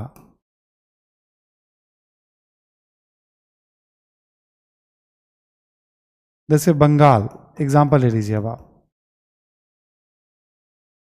मीर जाफर मीर कासिम सहयोगी था ना अंग्रेजों का, कहां उसको अंग्रेजों ने मजबूत बनने दिया? आगे आपके सामने एग्जाम्पल, बंगाल से हमने मीर जाफर मीर कासिम सहयोगी थे, कहां मजबूत बनने दिया? अब ले लीजिए आप, जैसे मान लीजिए आप निजाम का एग्जाम्पल ले लीजिए, आप मराठों का एग्जाम्पल ले लीजिए। आप तीसरे और चौथे मैसूर युद्ध में निजाम और मराठों ने अंग्रेजों का साथ दिया। ठीक, उसके बाद क्यों निजाम को सहायक संधि करवा लिया अंग्रेजों ने? मराठों को क्यों युद्ध में पराजित कर दिया? ठीक, मराठों को युद्ध में पराजित क्यों किया अंग्रेजों ने? ठीक, आप यहां एग्जाम्पल दे सकते हैं। एग्जाम्पल देख लीजिए आप, अवध 1765 से अवध अंग्रेजों का साथ दे रहा था, फिर भी कुशासन के नाम पे विलय कर लिया। तो कहीं भी अपने मित्रों को आप देखोगे, सिंध को देख लो आप, सिंध से दोस्ती थी, मित्रता की संधि थी। रंजीत सिंह से अंग्रेजों ने मित्रता की संधि की, 10 वर्षों के भीतर पंजाब को जीत लिया। तो अब क्या किया हमने, अलग अलग जगहों से ये एग्जाम्पल निकालकर आपके सामने, हम क्विक एग्जाम्पल कब निकाल पाते हैं? जब घटनाओं पे हमारी मजबूत पकड़ होती है। जब हम अलग अलग सोर्स से पढ़ते हैं, ज्यादा पढ़ते हैं, तो हम बिखर जाते हैं। अब आपसे मैं ऐसे सवाल कर दूं कि मतलब भारतीयों में राजनीतिक एकता की कमी ब्रिटिश विजय का एक महत्वपूर्ण कारण बना, उदाहरण बताएं। अब पूरा ब्रिटिश विस्तार आपको याद है, बता सकते हो? भारतीयों में उत्तराधिकार का, भारतीय राज्यों में उत्तराधिकार का युद्ध अंग्रेजों के भारत विजय में एक महत्वपूर्ण कारण बना। अब देखो उत्तराधिकार का युद्ध कहां कहां था। जब हमने आपको कहा था कि स्पेसिफिक सवाल की संभावना कम होती है, सलवाई की संधि और ये संधि, जीएस में, इवन ऑप्शनल में भी जनरल, जीएस में तो 100% जनरल सवाल, ठीक है। तो हम लोगों ने उसी तरह से खाका निर्मित किया, और अब मैं पढ़ा पहले से रहा हूं, सवाल बाद में पूछे जा रहे हैं। मेरे तो 17 से वीडियो पड़े हुए हैं, पहली बार 17 में मेरे क्लास की रिकॉर्डिंग शुरू हुई थी, तब से मेरे वीडियो पड़े हुए हैं। ठीक, तो मेंस को लेकर मैं तभी कहता हूं आपको, टॉपिक से कुछ भी पूछिए, यदि आपको क्लास नोट्स पे पकड़ है, ठीक है, तो समस्या नहीं होगी। और यदि आप सच में आपको समस्या होगी, तो भरोसा रखो, उस समय एग्जामिनेशन हॉल में कोई नहीं लिखेगा इसको। प्रतियोगिता में आप नहीं पिछड़ने जा रहे हो, तैयारी का मतलब यही नहीं होता है। हम बहुत बेहतर करें, और यदि हम नहीं कर पाए किसी कारणवश, बहुत अच्छा, तो हमारा कोई भी प्रतिद्वंदी हमसे अच्छा एडवांटेज।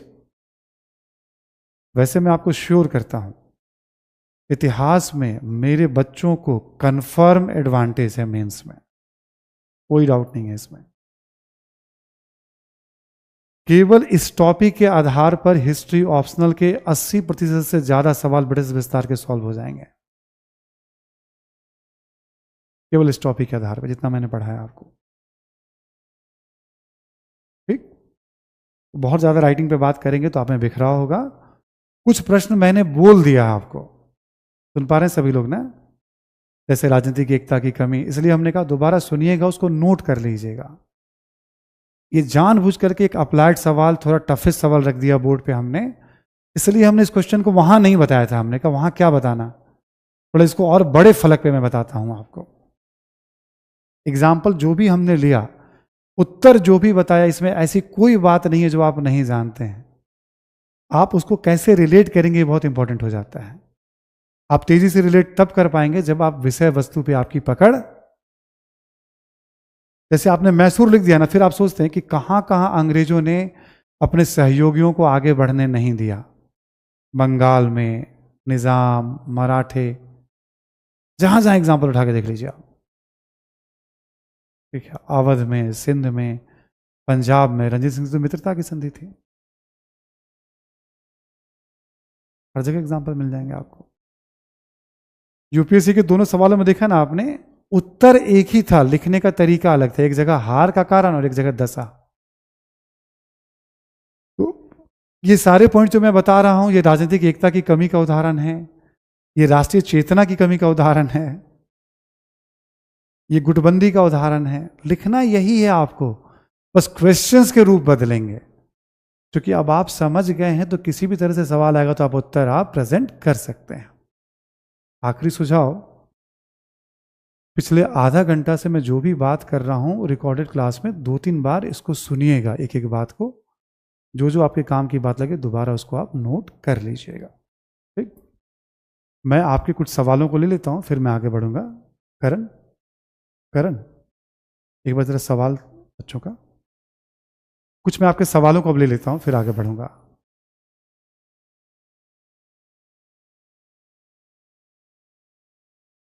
याद तो हो रहा है, सॉल्व कर लेंगे आप, डोंट वरी। उसका तरीका भी हमने बताया नहीं सॉल्व करने के लिए, अभी तो मैं मेंस बता रहा हूं, पीटी तो मैं बता ही नहीं रहा हूं, ठीक है।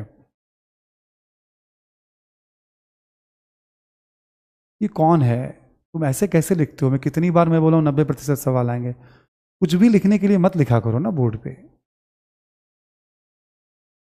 क्लास नोट जो मैं लिखा रहा हूं,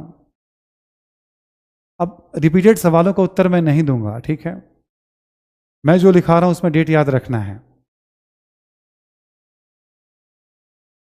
आप विजय वगैरह के लिए आप गूगल यूज करिए आप।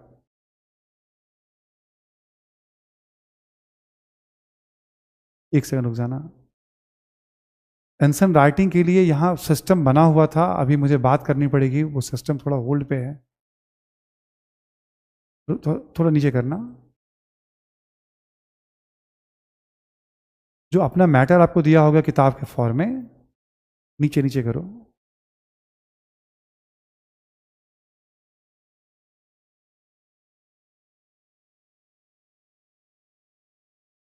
तेजी से भाग जाता है ये तो।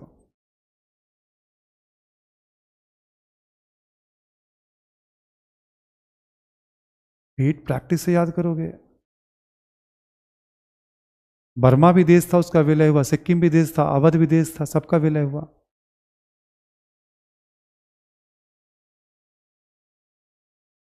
अभी टाइम लगेगा, आप इसको पकड़ बनाइए। तभी तो मैं कह रहा हूं कि लिखने में आप लेवल 1 पे राइटिंग करेंगे। आप कोई भी वैसा एडवेंचरस काम मत करिएगा आप, मेरा काम है आपको समझाना, आप लेवल 1 पे राइटिंग करेंगे।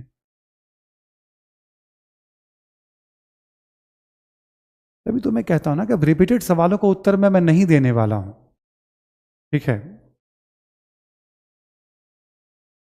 अब जैसे फिर लिखा आपका नोट्स पढ़े तो चलेगा ना, अब हर आदमी को थोड़ी बताऊंगा हाँ तुम्हारा भी चलेगा, तुम्हारा भी चलेगा, तुम्हारा भी चलेगा। तुम कुछ समझो ना इसका मतलब। एक राज्य जब दूसरे राज्य से संबंध रखता है, स्थापित करता है, उसको कूटनीति कहते हैं, डिप्लोमेसी कहते हैं। कम समय के लिए आप ऐसे किसी भी वर्ड के लिए ना आप लोग गूगल यूज करिए, ऐसे बहुत सारे वर्ड मिलेंगे आपको। 14 से 16 के बीच में नेपाल युद्ध हुआ था, नेपाल हार गया था उसमें, नेपाल ने अंग्रेजों की अधीनता स्वीकार कर ली थी। उत्तराखंड का एक बड़ा हिस्सा नेपाल, ठीक है, ने अंग्रेजों को दे दिया था, और यूपी बिहार का तराई का हिस्सा भी। आप 0 लेवल पे हैं तब भी वही करेंगे, आप 90 आपका 100 लेवल है तब भी वही करेंगे आप जो मैं करा रहा हूं। नहीं आप बोलेंगे तो मैं टेस्ट थोड़ी लूंगा मैं, ठीक है। मैं कितनी बार बता चुका हूं, अब वीडियो को रिपीट करिए आप सिनॉप्सिस के बारे में। आप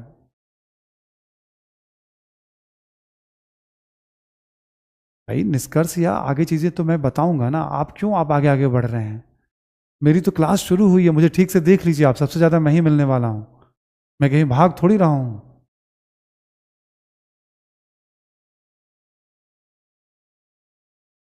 क्या करोगे चाइना से युद्ध जान करके तुम।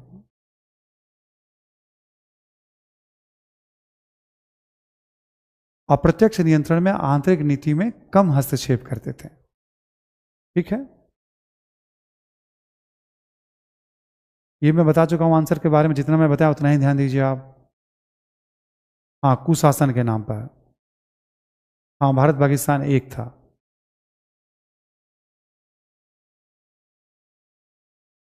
ये नेपाल, उसके लिए आपको नेपाल का इतिहास पढ़ना पड़ेगा, पढ़िए आप नेपाल का इतिहास एक बार आप। देखो ऑप्शनल के लिए हमने बोला ना 2-3 महीने रुक जाओ तुम लोग। सदी या शताब्दी 100 साल को कहते हैं।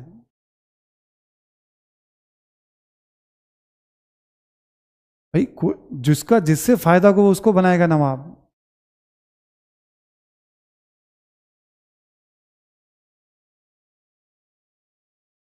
ये कहां से ग्वालियर में सिंधिया और लक्ष्मीबाई। लक्ष्मीबाई में मैंने बात की है क्या अभी तक।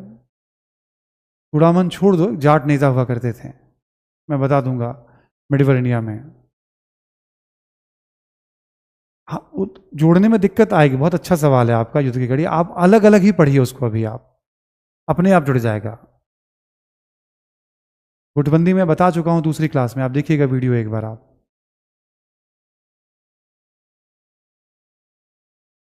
मैं अब रीडिंग पे कोई सजेशन नहीं देने वाला हूं, ठीक है। जिसको जो समझ में वो पढ़े, मुझे जो बोलना मैं बोल रहा हूं। एक ही बात, पता नहीं आप लोग क्यों पूछते हैं, आप 12th के भी बच्चे हैं, 10th के भी बच्चे हैं, तो आपको बात समझ में इतनी तो आ जाएगी मेरा लल्ला, ठीक है। इतनी बात सबको समझ में आ जाएगी मैं क्या कह रहा हूं।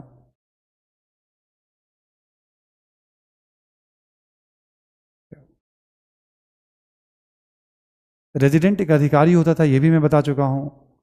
कुशासन अच्छे तरीके से शासन नहीं होता। आप ऐसे वर्ड को ना आप लोग एक बार देखा करिए गूगल पे। जिस समझौते से शांति, उसको शांति समझौता कहते हैं।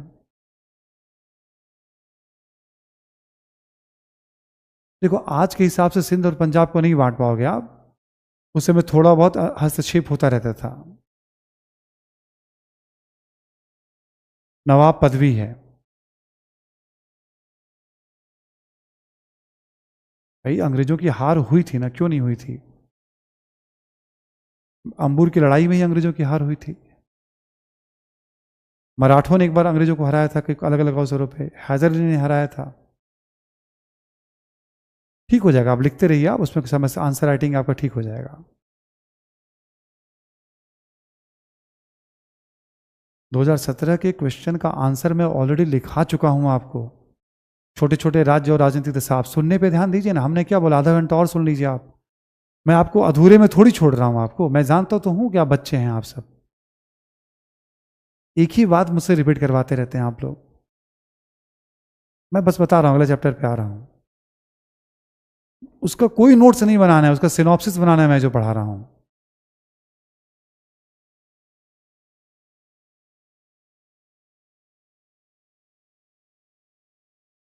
कोई बात नहीं, बाद में भूल जा रहा है, फिर पढ़िए आप, उसको रिवीजन करिए, आप वीडियो देखिए आप।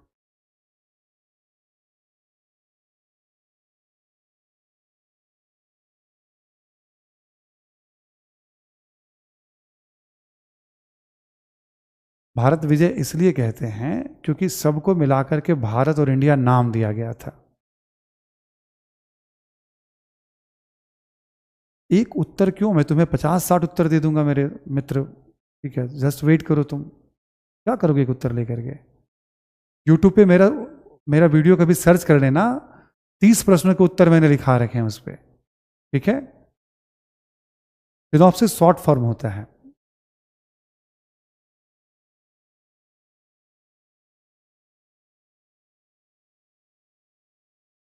क्या सवाल है आपका रुचि?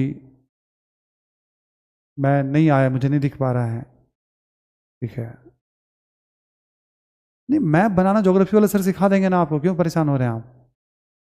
आप केवल किताब में मैप देखिए, भारत का मैप तो किसी को आता होगा जो 10वीं पास है। रिंग फेंस के पीछे क्यों पड़े हुए हैं आप? जो मैं पढ़ा रहा हूँ पढ़िए ना आप। जब मॉडर्न इंडिया कंप्लीट होगा, रिंग फेंस नहीं पता होगा, तब आपका सवाल होगा।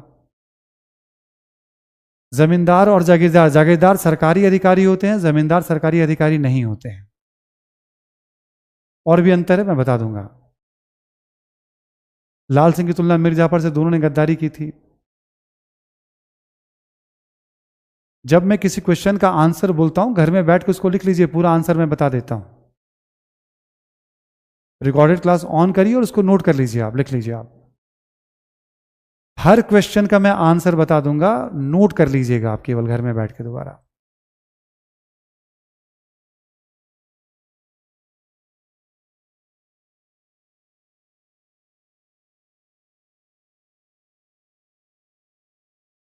नागालैंड पे अधिकार था, तुम्हें किसने कहा नागालैंड पे अधिकार नहीं था अंग्रेजों का? मैं रीडिंग के बारे में कुछ नहीं बताने वाला हूं। आप सब एक ही जगह अटके हुए हैं, बहुत सारे लोग अभी भी। क्लास रिपीट करिए आप। What is your doubt? Let me first come to know about your doubt. कहाँ सूरत सूरत फैक्ट्री में चले गए हो तुम? ठीक है, जाओ, ठीक है। फिर वही क्लास नोट्स में फोकस करें, बुक पढ़ना होगा। देख लो बुक पढ़ के एक बार। क्लास नोट्स कोई काम का नहीं है, छोड़ दो उसको। ये मैं बताऊंगा अंग्रेजों का क्या प्रभाव पड़ा।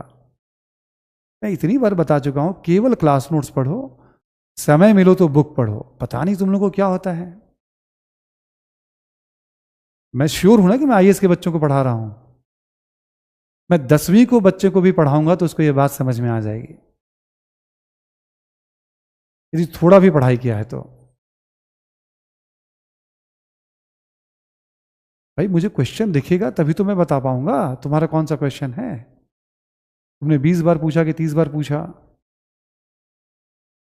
इतना फैक्ट्स याद रख रहे हो कॉपी का, तो बहुत अच्छी बात है।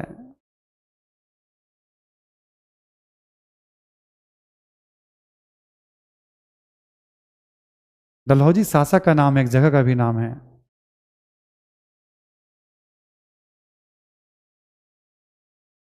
हड़प नीति तो वही, राज्य को हड़प। हड़प क्यों, अंग्रेज क्यों राज्य को हड़पते थे? बस अपने फायदे के लिए।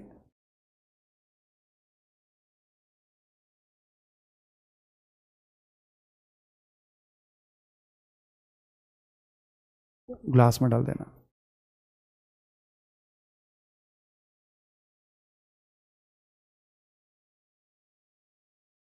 आप केवल क्लास देखा करिए, है ना। मैंने मेंस में कितने पेज में सब बता चुका हूं।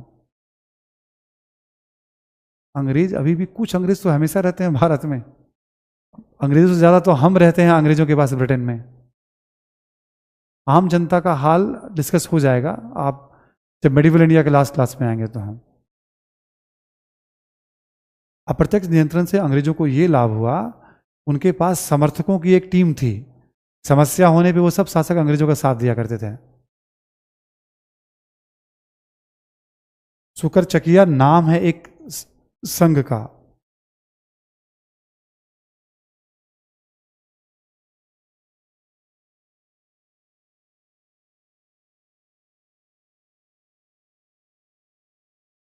ठीक है, चलिए अब हम लोग आगे बढ़ते हैं, इसको बंद कर दीजिए बाप। आज का सवाल मैंने ले लिया है, ठीक है, अब हम आगे बढ़ते हैं।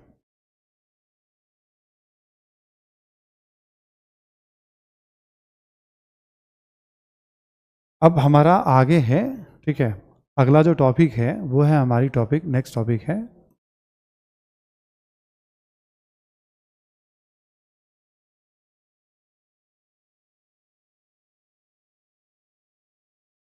ब्रिटिश आर्थिक नीति। अगला टॉपिक क्या है हमारा? ब्रिटिश आर्थिक नीति, इकोनॉमिक पॉलिसी। ठीक है,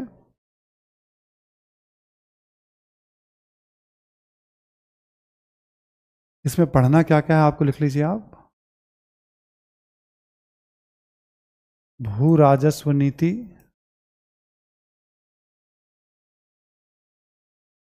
ठीक है, लैंड रेवेन्यू पॉलिसी।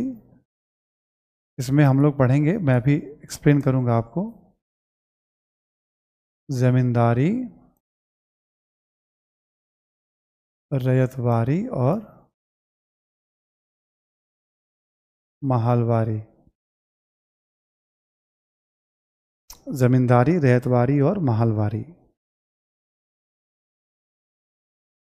ठीक है। एक टॉपिक ये पढ़ेंगे हम लोग,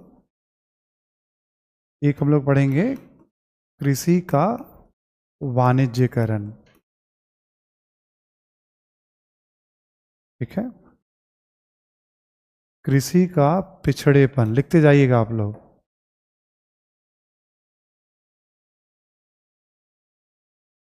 ठीक है। उद्योगों का पतन,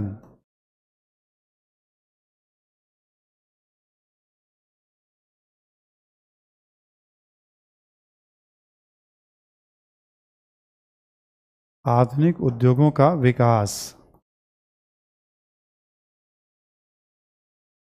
आधुनिक उद्योगों का विकास सब भारत में है, ठीक है। रेलवे का विकास,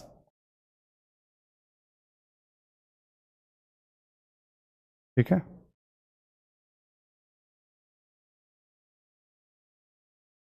धन का दोहन, धन का दोहन,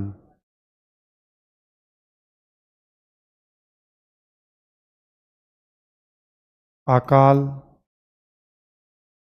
ब्रिटिश काल में, और उपनिवेशवाद के 3 चरण,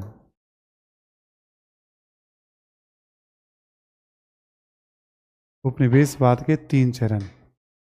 एक बार क्या करेंगे आप सब लोग, टॉपिक में रिपीट कर दे रहा हूं। अगला टॉपिक हम क्या पढ़ने जा रहे हैं? ब्रिटिश आर्थिक नीति, ब्रिटिश इकोनॉमिक पॉलिसीज,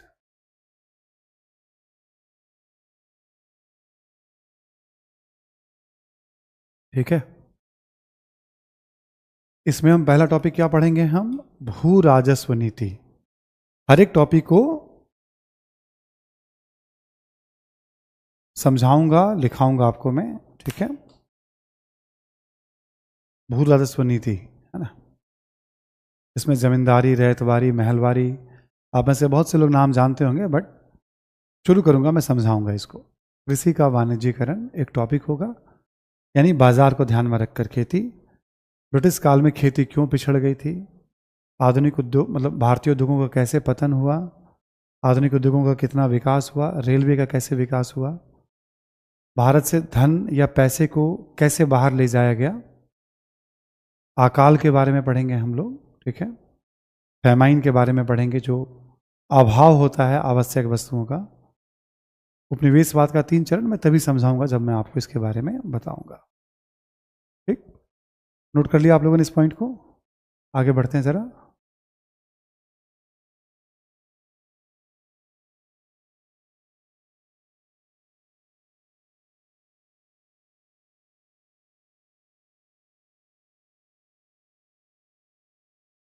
देखो, जैसे मैंने कहा ना, वर्ड यूज किया कि मैंने आर्थिक, है ना। जब भी मैं वर्ड यूज करूं आर्थिक, तो आपको एक बात समझनी है, यानी कृषि की बात इसमें होगी, खेती की बात इसमें हो रही है, ठीक है। शिल्प या उद्योग, शिल्प का मतलब होता है हाथ से बनी हुई वस्तुएं। मशीनों का प्रयोग तो भारत में बाद में शुरू हुआ, अंग्रेजों के समय में ही हाथ से बनी हुई वस्तुएं थी। शिल्प या उद्योग की बात होगी, ठीक है। परिवहन की चर्चा होगी, आवागमन के क्या साधन वगैरह थे इसकी बात होती है ना। व्यापार की बात होगी, यानी वस्तुओं का आयात निर्यात, ले जाना ले आना, ठीक है।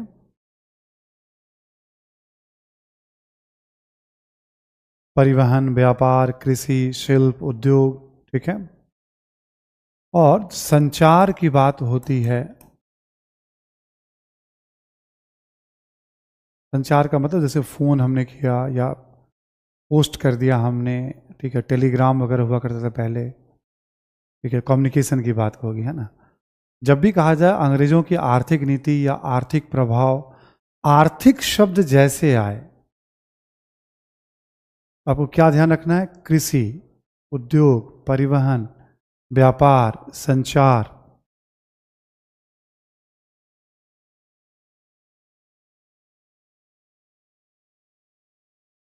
संचार, शहर इत्यादि।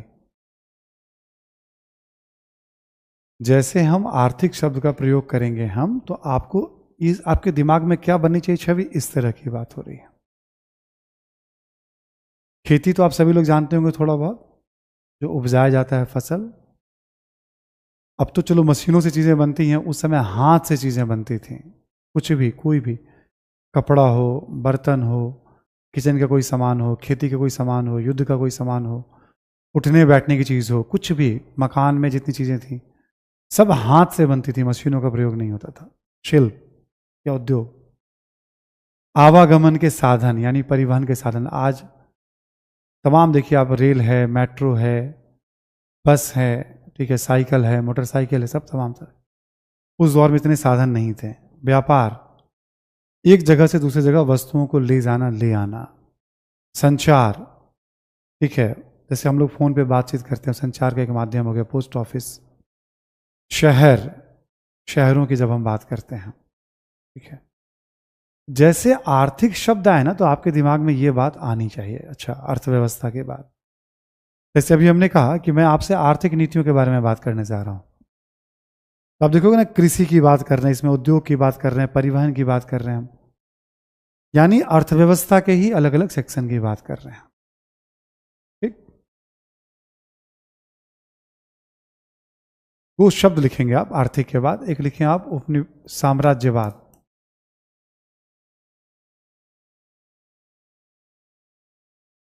इंग्लिश में इंपीरियलिज्म कहते हैं इसको।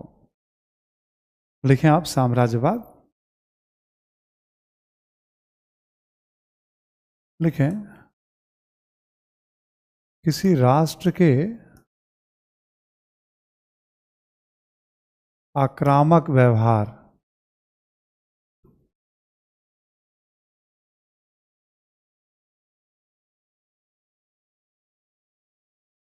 किसी राष्ट्र के आक्रामक व्यवहार के संबंध में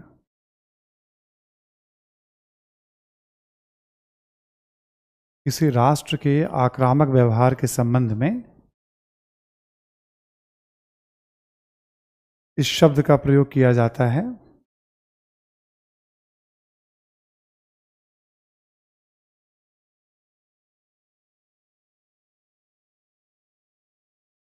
किसी राष्ट्र के आक्रामक व्यवहार के संबंध में इस शब्द का प्रयोग किया जाता है, ठीक है। लिखें जैसे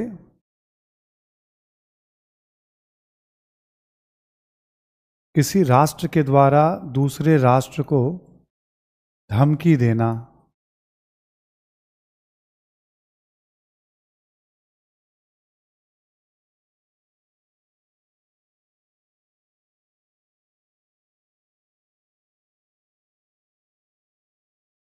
ठीक, किसी राष्ट्र के द्वारा दूसरे राष्ट्र को धमकी देना।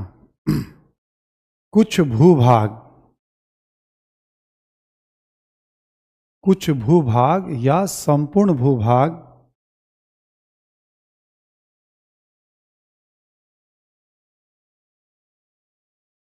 पर पर साम्राज्य विस्तार के उद्देश्य से, साम्राज्य विस्तार के उद्देश्य से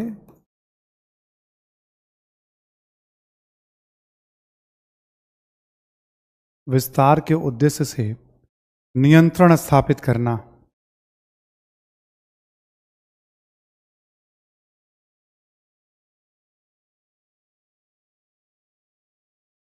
साम्राज्य विस्तार के उद्देश्य से नियंत्रण स्थापित करना। लिखें आप कि आर्थिक फायदे के लिए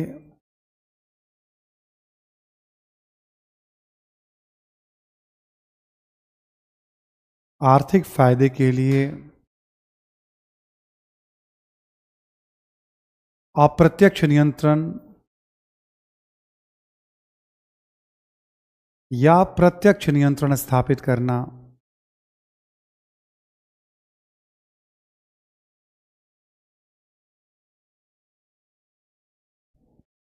आर्थिक फायदे के लिए प्रत्यक्ष नियंत्रण या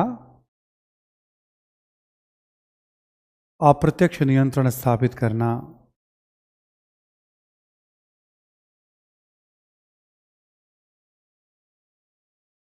ठीक है, मैं फिर रिपीट कर रहा हूं एक बार। हम एक शब्द बार बार सुनते हैं, पढ़ते हैं, साम्राज्यवाद। ठीक है, अंग्रेजों ने भारत पर कब्जा किया तो साम्राज्यवादी कौन हुए? अंग्रेज। तो मैं उसी का एक व्यवहारिक भाषा में आपको डेफिनेशन लिखवा रहा हूं कि साम्राज्यवाद किसे कहते हैं। किसी राष्ट्र के आक्रामक व्यवहार के संदर्भ में, आक्रामक का मतलब एक तरह से लड़ाकू वाली जो शैली होती है व्यवहार के संदर्भ, जैसे कोई राष्ट्र किसी दूसरे राष्ट्र को धमकाए, कोई राष्ट्र किसी दूसरे राष्ट्र के कुछ भूभाग पर या संपूर्ण भूभाग पर नियंत्रण स्थापित कर ले, कोई राष्ट्र दूसरे राष्ट्र के संपूर्ण भूभाग पर आर्थिक फायदे के लिए प्रत्यक्ष या अप्रत्यक्ष नियंत्रण स्थापित कर ले। जैसे एग्जाम्पल लीजिए आप, अंग्रेजों ने क्या किया? भारत के एक बड़े भूभाग पर नियंत्रण स्थापित कर लिया। अंग्रेजों ने क्या किया? देशी रियासतों पर अप्रत्यक्ष नियंत्रण रखा। यहां साम्राज्यवादी कौन हुए? अंग्रेज, ब्रिटेन। साम्राज्यवादी कौन हुए? ब्रिटेन। ब्रिटेन ने किस पे कब्जा किया? प्रत्यक्ष या अप्रत्यक्ष? भारत पर कब्जा किया। क्यों कब्जा किया? आर्थिक फायदे के लिए कब्जा किया। हमने जो अभी तक टॉपिक पढ़ा ब्रिटिश साम्राज्य विस्तार, बेसिकली भारत में ब्रिटिश साम्राज्यवाद। हम क्या पढ़ रहे थे? भारत में ब्रिटिश साम्राज्यवाद। ये जो मैंने आपको लिखाया यही मैंने आपको पढ़ाया भी। आपसे अब कभी पूछे कि साम्राज्यवाद क्या होता है, तो किसी राष्ट्र का आक्रामक व्यवहार होता है। जैसे अंग्रेजों ने अपने फायदे के लिए भारत पर कब्जा किया तो अंग्रेज साम्राज्यवादी हुए। ठीक है, एक शब्द हो गया साम्राज्यवाद आपका। दूसरा लिखें आप, उपनिवेशवाद।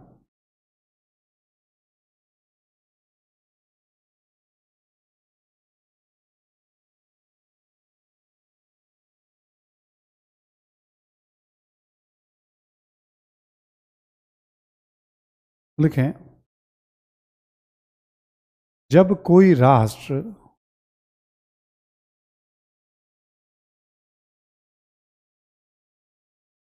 जब कोई राष्ट्र किसी दूसरे राष्ट्र पर आर्थिक फायदे के लिए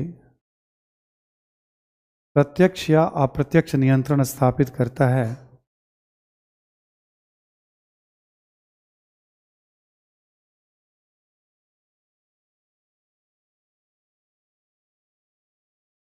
अप्रत्यक्ष नियंत्रण स्थापित करता है,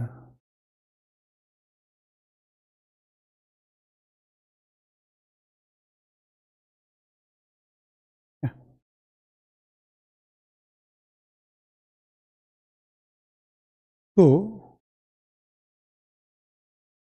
अधीनस्थ राष्ट्र को जो अधीन में आ गया है, अधीनस्थ राष्ट्र को शक्तिशाली राष्ट्र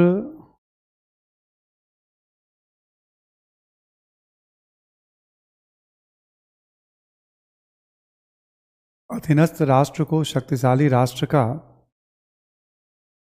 उपनिवेश कहते हैं।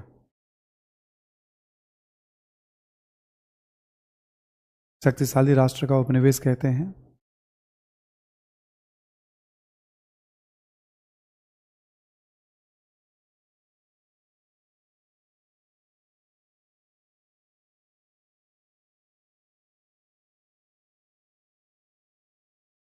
ठीक है, एक और पॉइंट लिख लें इसमें, अगला पॉइंट इसी में, यह साम्राज्यवाद का ही एक प्रकार है।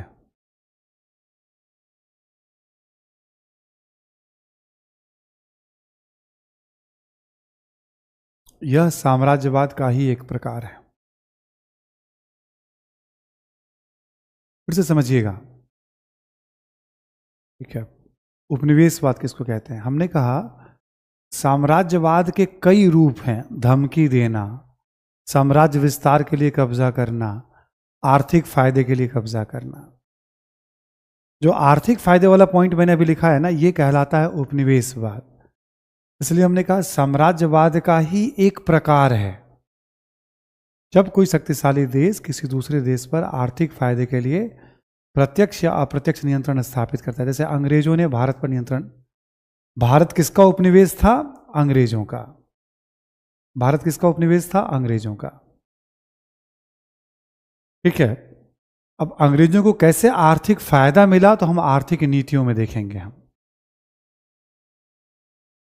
अंग्रेजों को कैसे आर्थिक फायदा मिला तो इसको हम आर्थिक नीतियों में देखेंगे। उपनिवेश का मतलब क्या होता है? जैसे भारत अंग्रेजों का उपनिवेश था, तो भारत में अंग्रेजों की नीति ब्रिटेन के फायदे के अनुसार चलाई जाएगी ताकि ब्रिटेन को अधिक से अधिक फायदा हो। ये दो शब्द हैं जो बहुत पॉपुलर हैं, साम्राज्यवाद और उपनिवेशवाद। हमने लिखा भी दिया, दो दो बार आपको समझा भी दिया। ठीक है, मैं फिर आप सभी बच्चों से निवेदन करता हूं कि मैं जो भी बात कहता हूं उसको ध्यान से सुनिए। आपकी नंबर्स बहुत ज़्यादा है ऑनलाइन वाले बच्चों की, ठीक है, और मैं हर एक बात समझा रहा हूं। किसी कारण से आपको समझ में कोई बात नहीं आ रही तो दोबारा रिकॉर्डिंग क्लास देखिए पहले आप। मैं डेलिबरेटली किसी का ऐसा नहीं कि क्वेश्चन मैं नहीं देख रहा, जब क्वेश्चन स्क्रीन पे आता है तो इतनी तेजी से आगे भागता है, मुझे समझ में नहीं आता मैं क्या करूं उसमें। भाई हमारे पास एक्सपर्ट बैठे हो तो रुक करके थोड़ी बहुत बात कर लेते हैं। वो जिन प्रश्नों का उत्तर, जैसे मैंने कितनी बार कहा कि आपको क्लास नोट्स पढ़ना है, मैं एनसीईआरटी पढ़ूं, मैं ये पढ़ूं, मैं वो पढ़ूं, आप क्यों लिखते हैं मुझे पता नहीं। कम से कम 50 बार मैं कह चुका हूं लास्ट 8-10 क्लास में, मेरा क्लास नोट्स पढ़िए आप। जब समय मिले तब आप कोई भी एक किताब पढ़ लीजिए, नहीं मिले समय तो छोड़ दीजिए आप। फिर भी सवाल आ जाता है। तथ्यों के बारे में मैंने कई बार कहा, ठीक है, अनावश्यक तथ्यों के पीछे मत जाइए, फिर भी आप पूछने शुरू कर देते हैं आप। अब तो देखो, पहले क्या था कि पहले तो मान लो हम ही लोग बताते थे। मैं आपको एक एग्जाम के लिए पढ़ा रहा हूं ना, पर्टिकुलर एग्जाम के लिए। अब तो गूगल भी, आप जितना पढ़ना चाहे पढ़ सकते हो आप, ठीक है।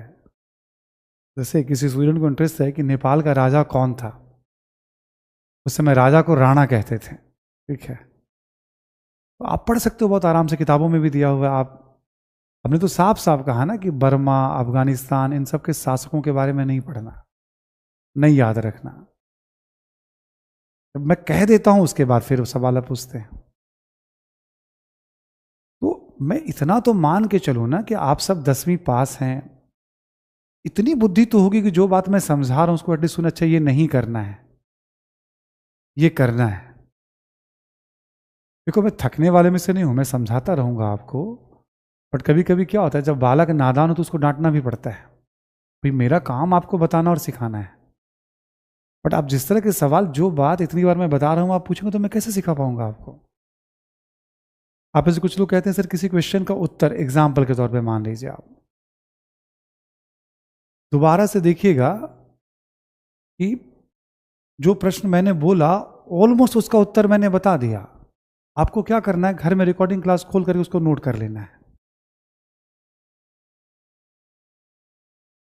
ठीक, उसको नोट कर लेना है आपको। अभी बहुत सारे सवाल आने जिसका उत्तर मैं बताता जाऊंगा। मैं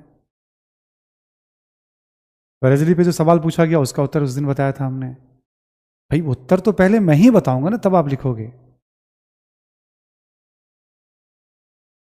उस जमाने से बाहर निकल जाइए कि उस उत्तर को पकड़ के आपको ये आइडियल, आपको ये बात समझ में आनी चाहिए कि हर बार नए सवाल होंगे, उसका उत्तर आपको क्रिएट करना पड़ेगा। एक उत्तर में कितनी बातें आनी चाहिए, कौन कौन से पॉइंट्स आने चाहिए, हर क्वेश्चन का उत्तर मैं बताऊंगा मैं आपको, जितना मैं बोर्ड में लूंगा या जो मुझसे आप पूछोगे सिलेबस से रिलेटेड।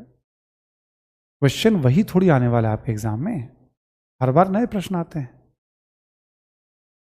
इसलिए मुझे लगता है कि आप में से आधे से अधिक बच्चों को ना क्लास लेक्चर दूसरी तीसरी बार देखने की जरूरत है। रोज घर में बैठ के 15-16 घंटा मेहनत करने की जरूरत है आपको।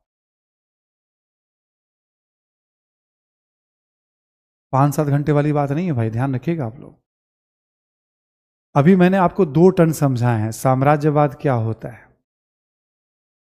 जैसे अब दूसरा एग्जाम्पल, जैसे चीन है, मान लो श्रीलंका को या भारत को कभी धमकाता है तो चीन साम्राज्यवादी हो गया। चीन ने लद्दाख के एक बड़े भूभाग पे कब्जा कर रखा है साम्राज्य विस्तार के उद्देश्य से, कुछ भूभाग पर भारत का, तो चीन साम्राज्यवादी हो गया। चीन ने पाकिस्तान को बहुत पैसा दे रखा है और पाकिस्तान सरकार चीन के दबाव में बहुत सारी नीतियां बनाती हैं। क्या हुआ, चीन का पाकिस्तान पर अप्रत्यक्ष नियंत्रण, पाकिस्तान चीन के कर्ज में दबा हुआ है। तो पाकिस्तान किसका उपनिवेश बनने जा रहा है, चीन का उपनिवेश बनने जा रहा है।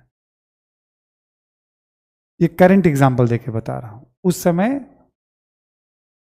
अंग्रेजों ने भारत पर अपने साम्राज्य का विस्तार या नियंत्रण किया। तो साम्राज्यवादी कौन, अंग्रेज। अंग्रेजों ने आर्थिक फायदे के लिए किया, अर्थात भारत को अंग्रेजों ने अपना उपनिवेश बनाया। तो दोनों डेफिनेशन मैंने लिखा दिया है, इससे ज्यादा इसमें जानने वाली कोई बात नहीं है, ठीक है। और एक बार सवाल हमने आज का जितना लेना था हमने ले लिया है, ठीक है। इसके बाद जो हमारा पहला टॉपिक है भू राजस्व नीति, है ना, इसके बारे में हम लोग मंडे बात करेंगे, हम लोग मंडे वाली क्लास में बात करेंगे हम लोग।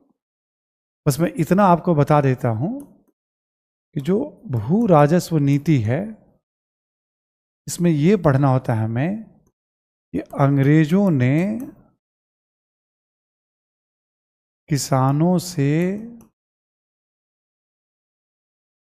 किस प्रकार उनके उपज का भाग या अंश या हिस्सा प्राप्त किया।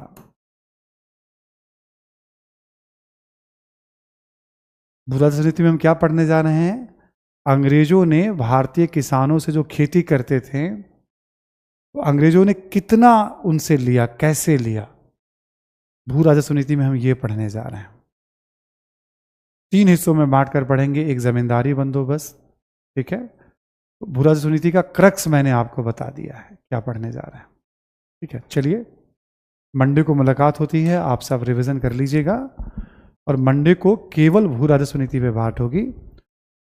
अगले 5 क्लासेस का पूरा प्लान आपको दे दिया गया है, अगले 5 क्लास में मैं क्या पढ़ाने वाला हूं, ठीक है। ये सिलेबस मैंने आपको लिखा दिया है यहां पे।